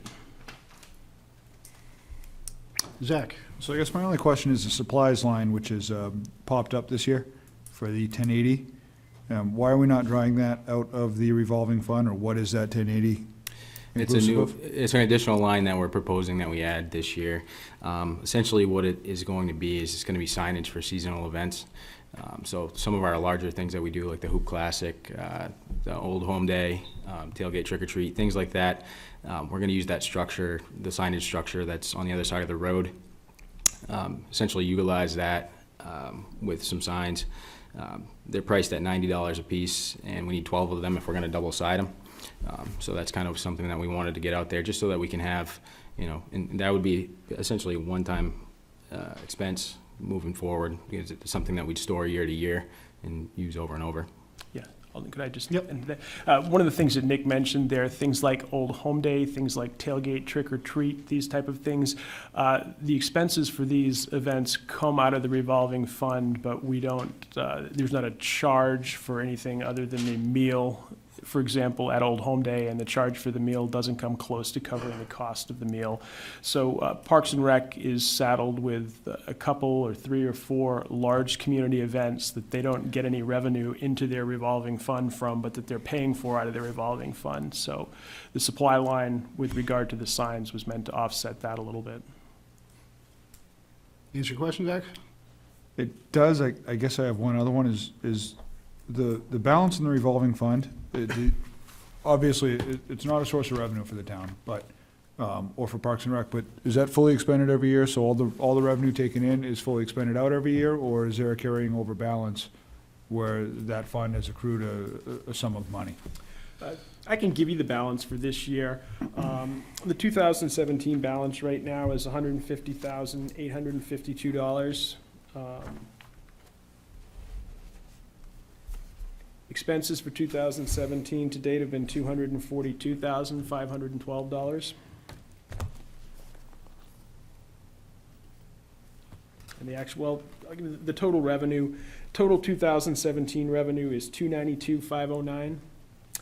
Total expenses for 2017 to date have been $242,512. And the balance in the fund right now is $150,852. What was the revenue? I'm sorry, I was, $292,509. so there's $50,000 of additional, Yeah, about 49,996. is there a plan for that? Where's that money, does it just sit there continually accrue, or is there a plan for the money? It doesn't continually accrue, and I mean, we don't zero that line out, and by RSA and the very construct of revolving fund, you don't do that.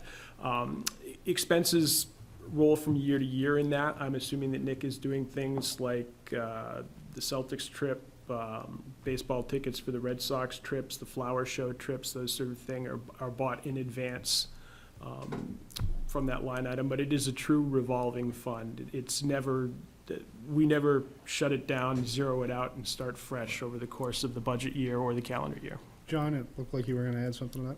Oh, okay, just prepping. Huh? You good, Zach? I am. I guess my only thought is the signage. I mean, the way it seems like it's been for a number of years for the town is the town funds the position or the positions. The revolving fund is what supports the programs and the rest of it in its entirety.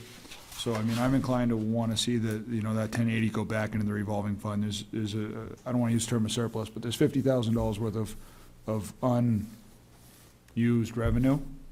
And so I'd like to see that go in. So I would actually move that the supplies line be brought back to $1.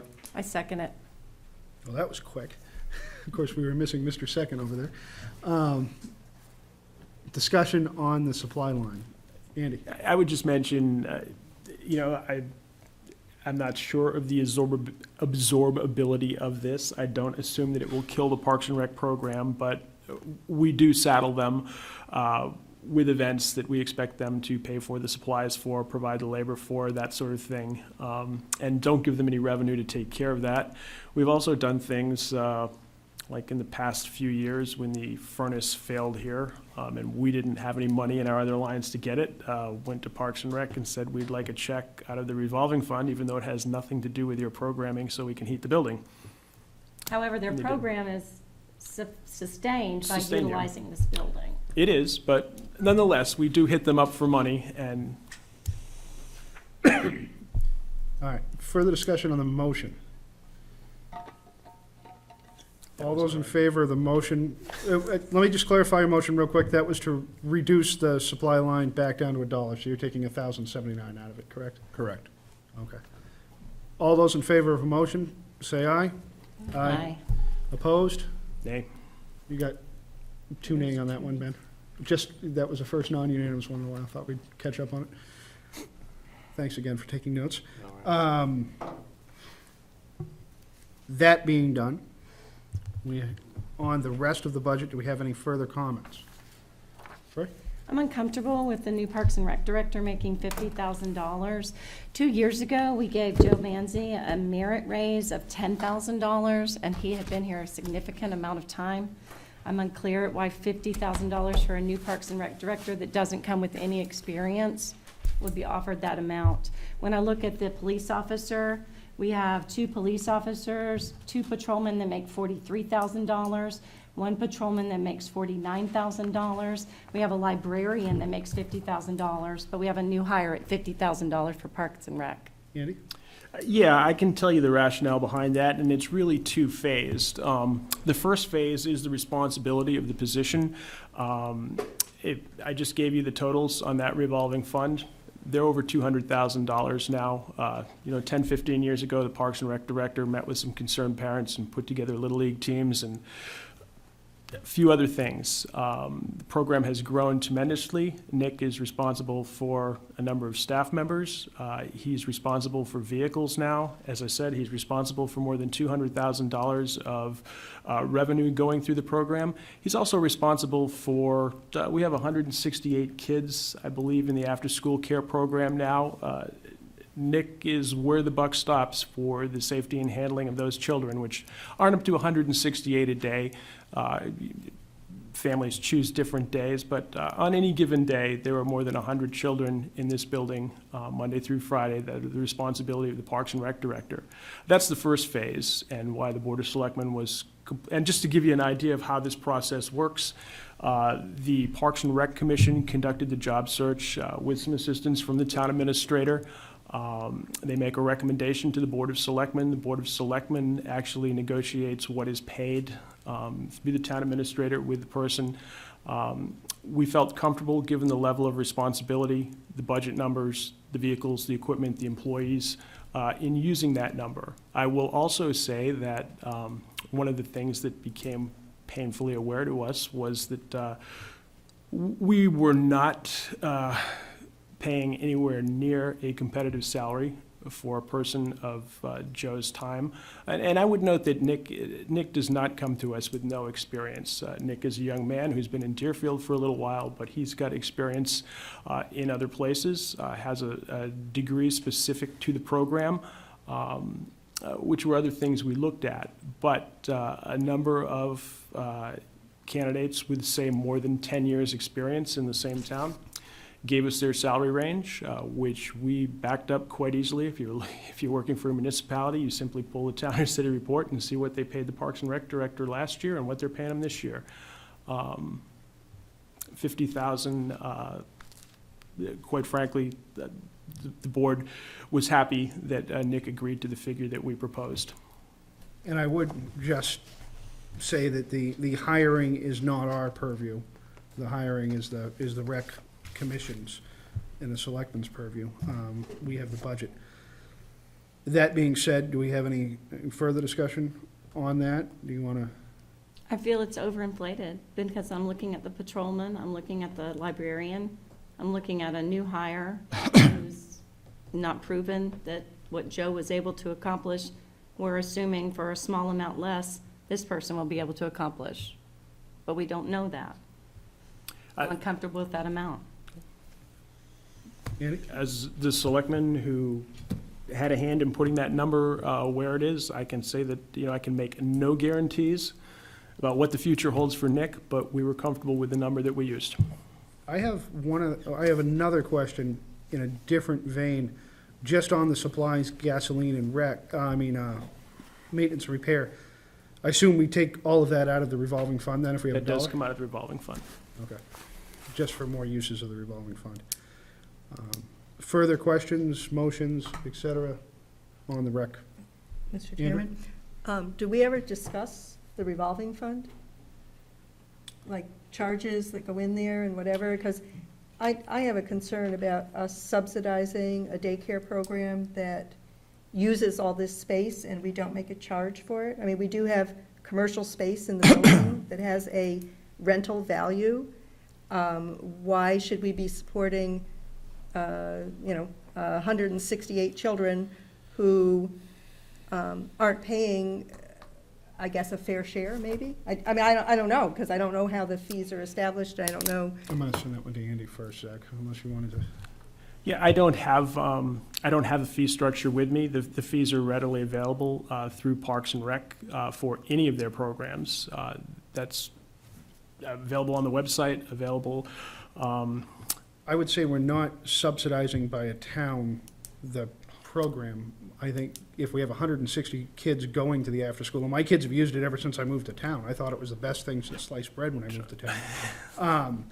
We previously had a daycare that was renting space, and we couldn't, that ended badly, if I remember correctly. I can't remember exactly how it ended. I'll leave it at it ended badly for the town and for the daycare. And I'd also acknowledge, Andrea, that your argument is one that has been batted back and forth for the last 20 years or better in Deerfield. When I first came out of the Board of Selectmen, we did not want to have a commercial building. The Board of Selectmen's feeling was that we were competing with other commercial buildings in town, commercial space. We wanted to get rid of the tenants, use it for municipal space, or we also had a number of proposals to get rid of the building. We got estimates on what we might be able to sell it for. Found out that we could probably sell it for about nothing, given the age and quality of it. And it eventually, at one of the last few town meetings we had, the town overwhelmingly voted to order the Board of Selectmen to maintain this building as a community building and with a mixture of commercial and municipal use. And that's what we've done, and you are certainly not alone in your concerns still, and that was a divisive factor on the Board of Selectmen that made the decision to go in the direction that we did, which was mightily helped by the warrant article and an overwhelmingly lopsided town vote to tell us that that's the direction we were going to go in. And that's basically why the building looks like it does right now. It was in a far worse state of repair, and the board has, particularly in the last 7 years, undertaken getting it in decent shape. And I would say the after-school program and the summer program that are run out of the same, through the Parks and Rec, for parents with kids in town, it's a big deal. I mean, to have that available after school is allowing people to work outside of town, have their kids dropped off here. I mean, there's a separate bus now bringing kids from school There's two buses. to after school. Well, yeah, so, I mean, it's important to recognize that the after-school program the town needs something for those kids. We need an outlet. The school, we don't have room at the school to house it with all the additional programs that we have going. So you have to look at that as a community service. The school could, if the school had room, could we possibly house something there? Maybe, but we don't have room to house 120, 160 kids while still being able to use either our gym or our cafeteria for other functions and programs. So I fully support what the after-school program does. It does a great thing. The school has gone and worked with our busing schedules to facilitate getting a bus to make 2 runs over here specifically to bring kids for the program. So that provides as many as 144 kids. I don't know how many you can fit a day, but I know, because I've talked about busing ad nauseum, we can put 77 small people on buses. on a bus, and larger people is a little bit less. But if we just put small people on a bus, we could fit 77 per bus. So that statement that it's subsidizing it, it's really allowing families to be able to stay in this community and be part of this community, because they may not have an option if not. There isn't any other option or alternative. And so, the expense for the town is potentially a little bit of lost rental revenue, but that space wouldn't generate much revenue anyway. But it's the maintenance and the heating and the electricity, and I don't know, there's a lot of costs associated with it. And it is wonderful, I would love to have that, when I had children. In the town I was in, I paid for an after-school program at school. The parents do pay to Right, send and, their kids and to I. the after-school right. program, which And- helps fund other programs. And that's why I was through Parks and asking, do Rec. we ever look at what is it that we're charging, and is it an appropriate fee? And if, because the revolving fund just seems to not be part of the budget process, which is a strange thing. Yeah, well, the revolving fund, technically, the internal parts of the revolving fund aren't part of the budget process, for the budget committee anyway. I think the fees have been looked at. The fees certainly are lower than you might find in the Seacoast area or in Manchester, that sort of thing, for the after-school program. I don't know when the last review was done. Typically, that would involve the Parks and Rec director, probably the Parks and Rec Commission. All of those fees, the fees for any of the programs are fully open and public, for community review.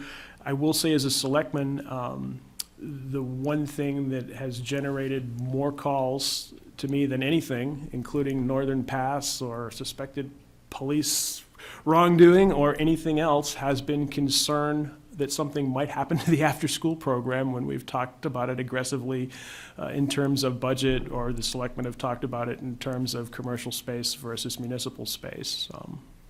So that's right, wrong, or otherwise, that's how we're at the place we're at.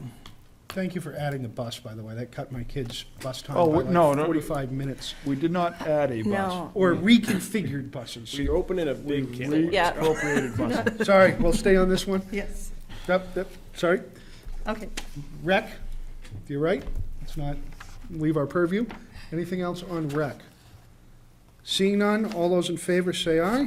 Aye. Opposed? Are we voting the Oh, the I'm sorry. amended budget? Yes, the amended budget amount of, what did we amend it? Of $69,786. Less 1080. Less 1080, I'm sorry. Yeah, that's what I was I'm asking. sorry, less 1079. Left a dollar there. Oh, right, there was $1 there. I gotta get my phone out for that, I apologize. 68,706, I believe. 68,706, okay. Good catch, because the person doing the minutes wants that. So we are voting in the amount of $68,706. No, it should be 68,000. We left a dollar in the budget. It should be 68,707. Andy gave me the amount. I'll pass the buck. 68,707. manager. Final answer on that one? Andrew, you're the accountant, am I right? It sounds good I to me. need my calculator here, this is kind of weird.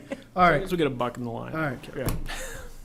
All those in favor of 68,707, signify by saying aye. Aye. Opposed? 1. Thank you very much. I actually thought that one was going to take longer. Do we keep him up here for VZ, or is that not his? No, we'll actually look to Travis for VZ. Oh, we have a VZ. I would move the VZ Park bottom line in the amount of, let me make sure I don't have a different page here, We're on page 69. $36,520. Second.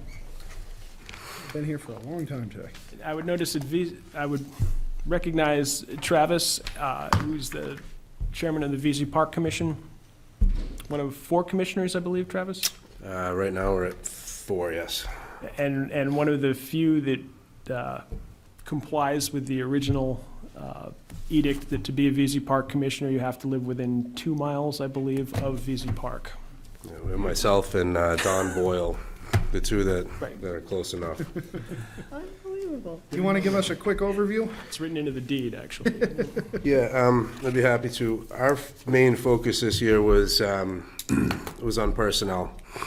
VZ Park has always, as long as I've known, and growing up here, I took swim lessons in Deerfield. VZ Park has offered free swim lessons to Deerfield residents forever. In the last couple of years, we have not been able to hire a WSI, a certified swim instructor, at the pay rate, or we've had a lack of candidates even. We have reached out to Swim New Hampshire, which is the only place that, this is the place where you go to get your certifications. In order to contract them to do our swim lessons, we'd be talking an exorbitant amount of money. We're talking about close to $200 or $300 a day to teach 12 students. They would actually send us out an instructor at $22 an hour and an assistant at about $15 an hour. In an effort to rectify this situation and get swim lessons offered again next year, we'd like to increase our personnel budget. And essentially, we're looking for pay raises for all of our staff members who have traditionally been paid between $9 and $12 an hour. The $12 an hour is our returning lifeguards, 3-4 years when we were getting them to come back that many. We are not having returning guards. We find that we're hiring new guards every year or two even. It's very difficult to attract qualified candidates. I know that this summer, a lot of municipalities and beaches had the same problem that we did, finding qualified applicants. It just doesn't seem that the applicants are really out there. So essentially what we're looking to do is to, the main part of this change would be to increase our WSI to $18 an hour and our WSI assistant to $15 an hour. Those are both at 32 hours a week, 11 weeks out of the season. We're also looking to increase the reimbursement for the certification courses, which have gone from $250 for a lifeguard certificate to $495. So a significant increase there. It scares away a lot of our potential applicants. We have always offered to reimburse partial. They don't get that until they've at least completed half of the season, but it doesn't seem to be enough. We'd like to be able to train our current guards to become our WSIs in the future and pay them accordingly to keep them coming back. Our pool of applicants is typically between 16 and 18 years of age. Once they reach college age, we have a very hard time getting them back for the summers. We feel it's very important to have qualified lifeguards. That is the most important job at the beach. There's been some discussion in the past, I'm sure some of you aren't familiar with this, but we've been looking for a park attendant, which we've called a parking lot attendant in the past. We do not allow our lifeguards to work as an individual. There's always two employees on duty. With our current staff, myself and other commissioners have volunteered. I did probably 4 or 5 days this year, hanging out at the park, making sure that our lifeguard was accompanied by someone else. I want to make it attractive enough for qualified applicants to come and apply, and then for us to be able to compensate them accordingly, and hopefully in an effort of bringing them back for future seasons. And that's the first two lines. What's the safety compliance line is the only other one that... Yeah, the safety compliance, we started working this year with Denny Gregg a lot more closely. Seems we'd been kind of overlooked in the past as far as the safety compliance goes. We have purchased an AED machine, multiple fire suppression, fire extinguishers, some personal protective equipment, and we've expanded our accessible first aid stations so that even when we're off after hours and there's no guards there, these things are still available to the patrons. The $500 is it's a little higher than it needs to be, but it's in case we need to replace something. I went down to the park to, I hate to bring this up, but I went down to the park to look for Zippy, which we have all of our resources focused on that right now. Somebody stole our fire extinguishers out of the bathhouse. These are not something that you can lock. Yeah. It's a fire extinguisher. They're not inexpensive. We don't buy the little household fire extinguishers, so right there, that's another $200, 200 plus next year. So just in the event that those things take place, Most everything else we do out of our repair and maintenance, and we also do with a lot of community help. We have a lot of volunteers that help us out. So we're usually able to stay within our budget. But that number for the safety compliance, that's a safety number for us. It's where I feel comfortable. There's going to be added expenses to that. If we ever have to replace the AED machine, it's a big one, but we got the money. So. Questions? I think you guys are doing a pretty darn good job, and Appreciate I that. think we'd all agree that swim lessons would be a great thing to get back. Yeah. That's another thing that generates a lot of phone calls. Yes. Many is the- I'm sure Nick would So appreciate that, Zippy too. wasn't just thrown over the fence, then, is what you're telling us? No, we searched the grounds thoroughly.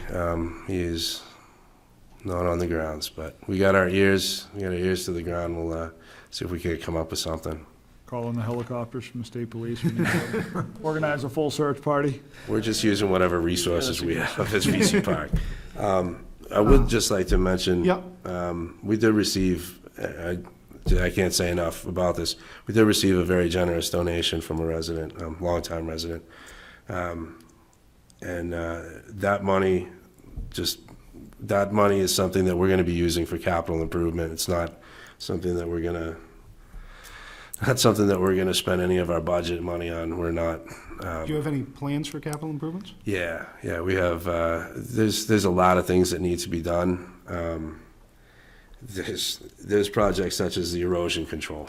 Anybody that's been to the beach has noticed that my mother was part of the erosion control, and this was, I want to say it's almost 20 years ago, probably 17 or so, and it's beginning to fail. A part of that erosion problem has to do with from the street down. So our drainage swales need to be addressed. We're working with a forestry person now to try and clean up the woods a little bit. There's a lot of fallen tree, a lot of dead trees that are, to me and other people, a fire hazard. Our facility, our bathhouse facility, could use some updating. We were thinking about some low-flow chemical toilets that wouldn't tax our wastewater system.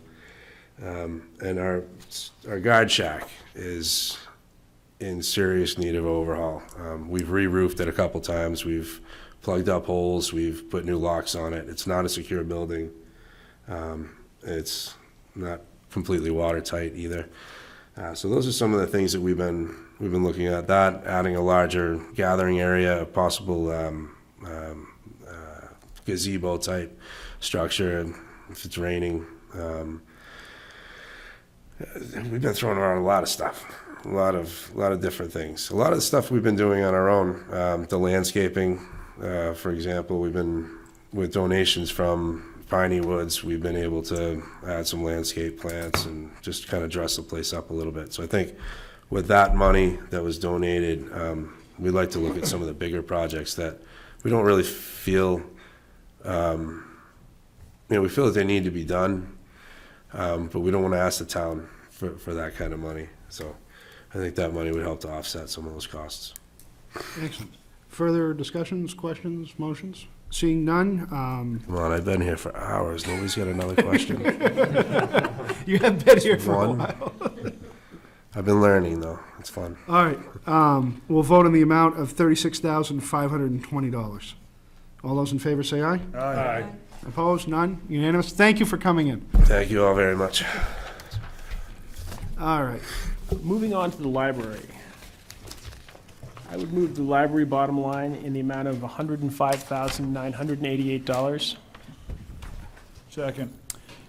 Thank you, and I would note that we have the librarian and a library trustee here with us this evening. Yes. Hi, I'm Karen Howell. Nice to meet some of you. The bottom line has been changed to with an increase of $500 as of last night for an automation system. We are one of 2 libraries in the state that are not automated, and it's a necessity. I feel like we're losing materials. We're not keeping track of what needs to be actually monitored, and we need to be automated. So I spoke to many vendors the average quote was 25,000. So I found this one who is web-based, 500 a year, so Which line? that will be under contracts. Okay. The Board of Selectmen hasn't considered that as part of the budget, No. but I'm assuming that the Board of Selectmen will indeed support that All right, as I presented, so. will make a motion to increase line 399 contract for the library, the amount of, increase it in the amount of $500. Second. Just 106, So, 488. does this mean we're not stamping cards anymore? Exactly right. Maybe just the book with a due date, but no, the card system, I like the card system. it's fail-proof. It's, right now, like I said, if we're tracking for stats, it's not sufficient. How many libraries you say still do it? We're one of two. We were one of three. So, as far as I've heard Who's that. the other one? Well, I have no idea. Oh. But I know that there is one library without running water or a restroom, but yet they're automated, so. So antiquated we are. Any other questions relative to the motion? Seeing none, all those in favor say aye. Aye. Opposed? None? All right, so the new bottom line will be 106,488. Do we have any questions relative to the library? She's been here all day, probably wants a couple I think questions. the big increase that you'll see is the part-time employee line there. Well, it's not really a big increase, I'm sorry, I'm misreading that. It's a change, it's a $1,000 increase. You want to speak to changes in employees and et cetera? Yes, so we have increased, well, it looks like we now have a technical, well, we're hiring for a technical assistant. That actually, those numbers should be flipped now. We are now hiring, we have the library assistant is 18 hours at $14.54, whereas the technical assistant will be 20 hours at $13.50. So those need to be swapped. Dave?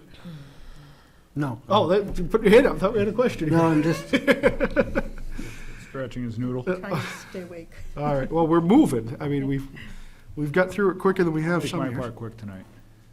All right, any other questions on the library? All right. Oh, you had to leave like an hour and a half ago. No, like 30 minutes, but Okay. this is important to me. Parks and Recs is very important to me. A librarian is exceptionally important to me. Okay. As was VC. Okay.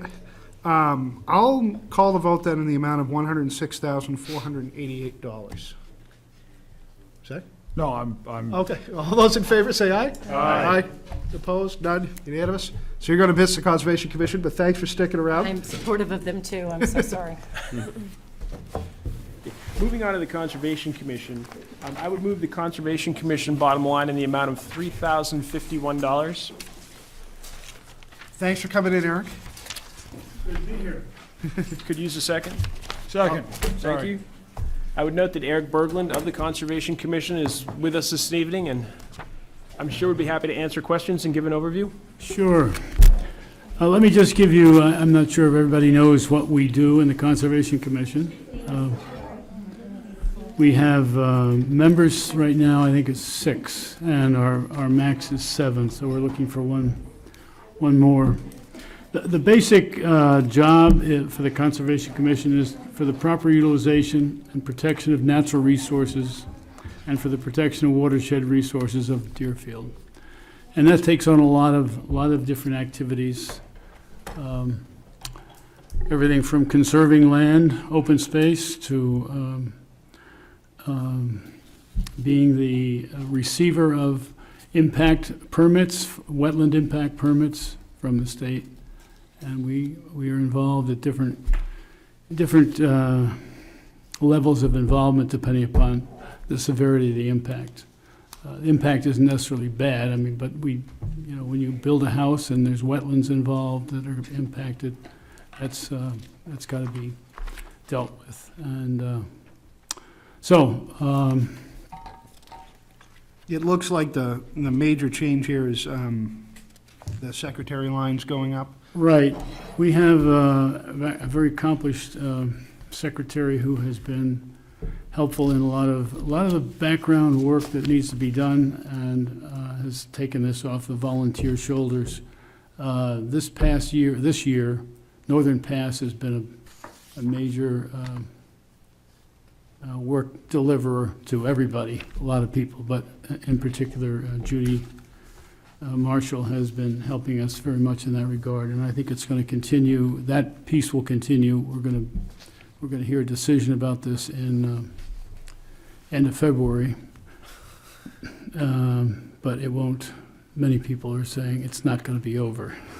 So this is just one of those more hours, not more an hour line increases, right? Well, it's more hours, but I'm not sure what the philosophy is for pay increases, but certainly she is,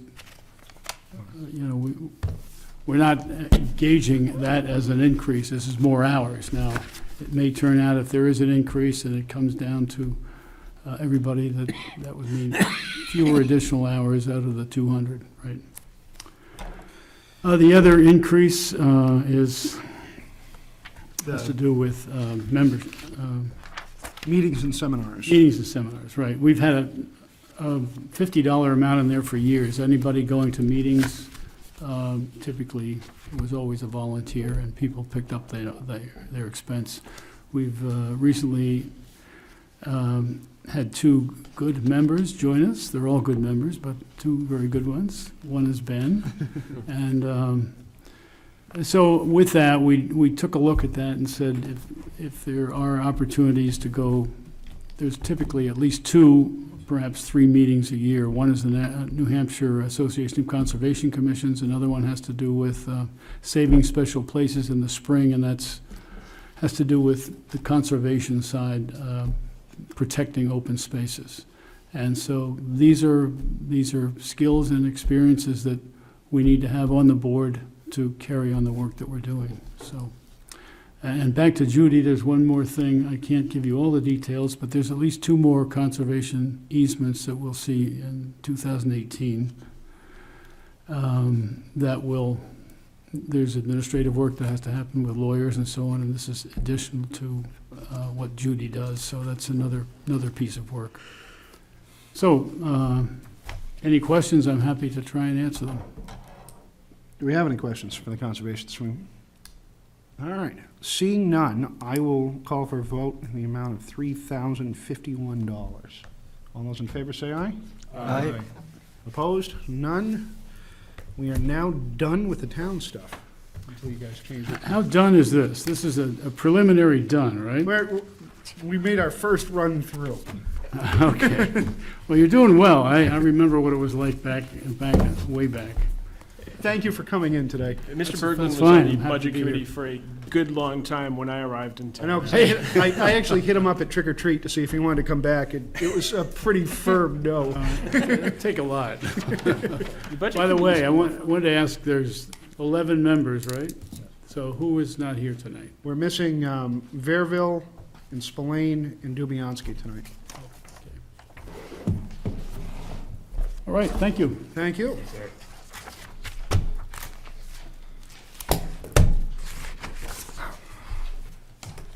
We're not doing too bad. I got something new.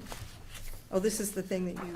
Alden asked me just to bring hard copies. I got the email with this stuff yesterday at noontime. I tried to email it out, and I kept getting mailed undeliverable, so hopefully some of them. Did everybody get one of these? I'm still not on that list. Okay, I gotta get you and Phil on an NBC email list. I'm actually gonna just send him an email right now while I'm thinking of that, because I'd asked for an updated list. John has the updated list, right? John has the updated list? Did we get minutes, right? I got minutes. You got minutes? Okay. I got minutes. I didn't get any. Oh, All right, we'll check on that. I have to add you to the NBC contact list then. I apologize. I changed employer 3 months ago, and I'm still tracking and catching up people that didn't know that I moved. Well, and this, I gotta get you on the NBC email too.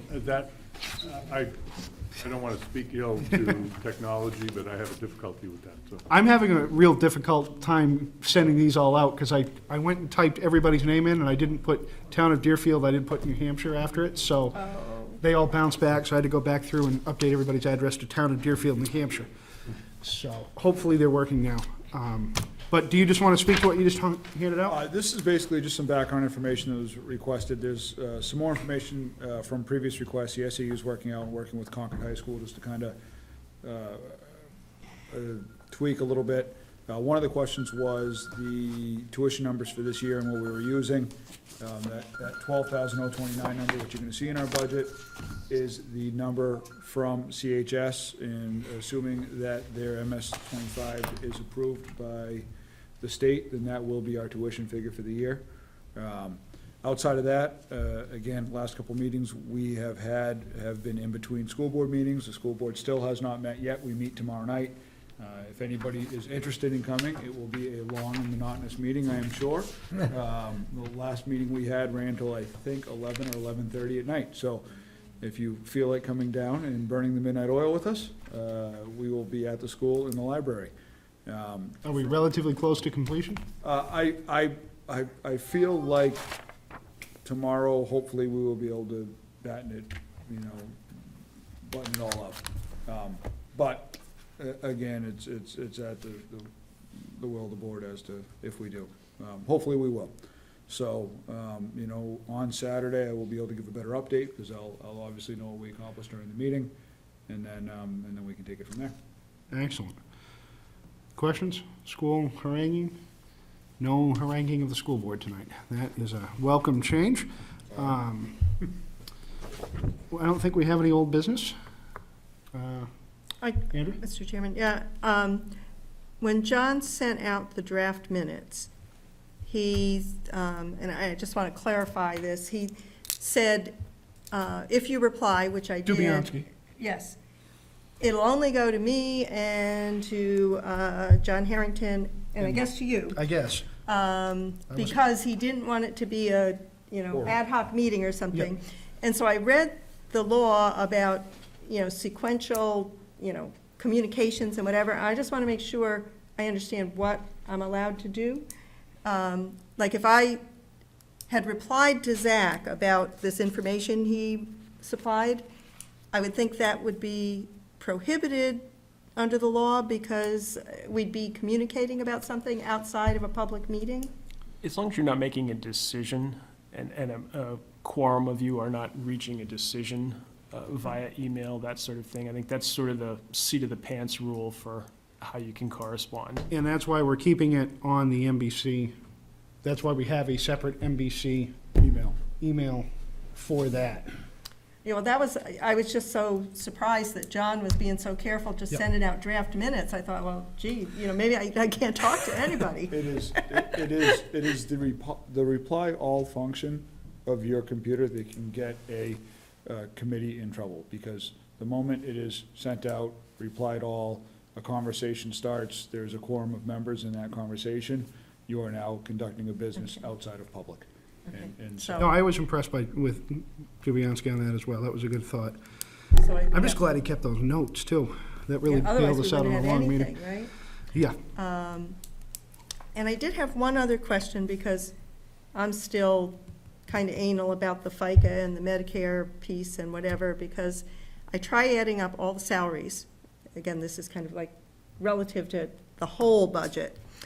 And then I say, well, FICA, it's 6.2%, and then I read that, well, police and fire aren't included. We have a number of people that get stipends. Are those treated as employees?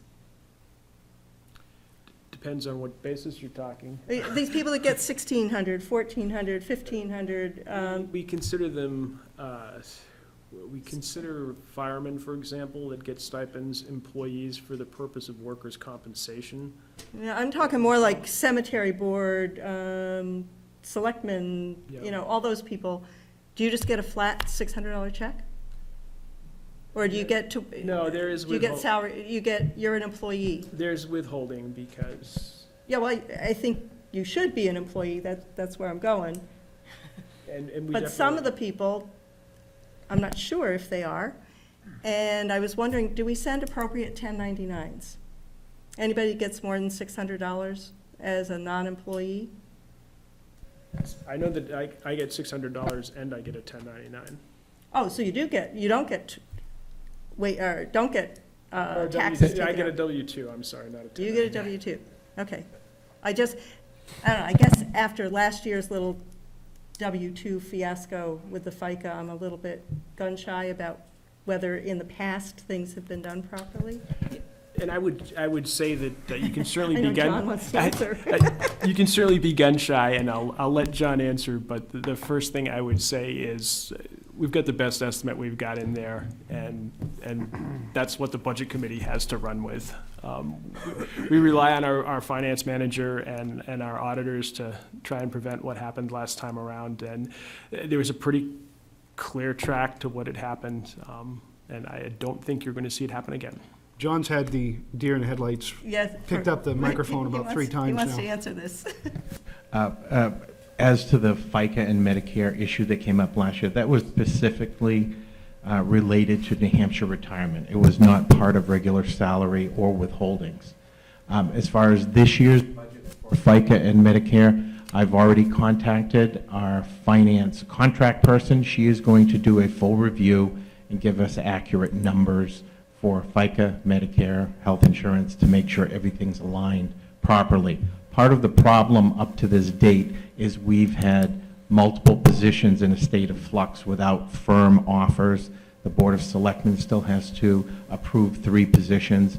During those negotiations, that number has been very fluid. I understand if we had a static number, you could take a percentage and come up with numbers, but we just haven't had that static number to date. Hopefully, we will have a firm number by the time the selectmen are approving the budget. And then, now that you brought up last year's, FICA problem, I know you said that you just were filing the things with the IRS. Did that amount get encumbered at the end of the year? You budgeted that 20 or 31,000 or whatever it was, but if it's just being settled now? This issue came up early in January when W-2s for 2016 were being prepared.